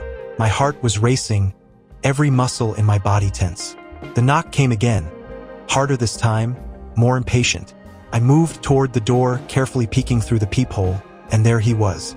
Jared, his face twisted in anger, eyes blazing. How the hell had he found us so quickly? I could feel Mia's fear from across the room. She was trembling, curled up on the bed, her eyes glued to the door. She knew as well as I did, he wasn't here to talk. I swallowed my fear and opened the door just a crack. "What do you want, Jared?" I asked, trying to keep my voice steady. He smirked, but his eyes were cold, dangerous. "You know what I want. You're not taking her from me. She's not yours to take." I shot back, stepping outside, closing the door behind me to shield Mia from whatever was coming next. I couldn't let him near her. Jared stepped forward, towering over me, his voice low and threatening. "You think you're going to hide her from me? She made her choice. She's with me. She's done with you," I said firmly, meeting his eyes, refusing to back down. "And you're going to leave her alone." His smirk vanished, replaced by raw fury. "You don't get to make that decision. She's mine. She wants to be with me." I clenched my fists, ready for whatever came next. "No, Jared, she doesn't. And if you don't walk away right now, I'm calling the cops." He took a step closer, his jaw tightening. I could see it in his eyes. He was weighing his options, deciding whether to lash out or retreat. But then, from behind me, the door creaked open and Mia stepped out. "Stop!" she shouted, her voice shaking but strong. "I don't want this anymore, Jared. I'm leaving, and you're not going to stop me." Jared's face twisted with disbelief. "Mia, you don't mean that. You're just confused." But Mia stood firm, stepping closer to me, her eyes locked on Jared. "I'm not confused. I'm done." For a long, tense moment, Jared stared at her, trying to find some crack in her resolve. But there wasn't one. She was finished with him. Finally, without another word, Jared turned and stormed off, disappearing into the night. The air around us felt lighter, like the weight we'd been carrying had finally lifted. Mia looked up at me, tears welling in her eyes. "Is it really over?" I wrapped my arm around her, pulling her close. "Yeah, Mia, it's over." We stood there in the cool night air, both of us knowing that this was the start of something new. Jared was gone, and this time he wasn't coming back.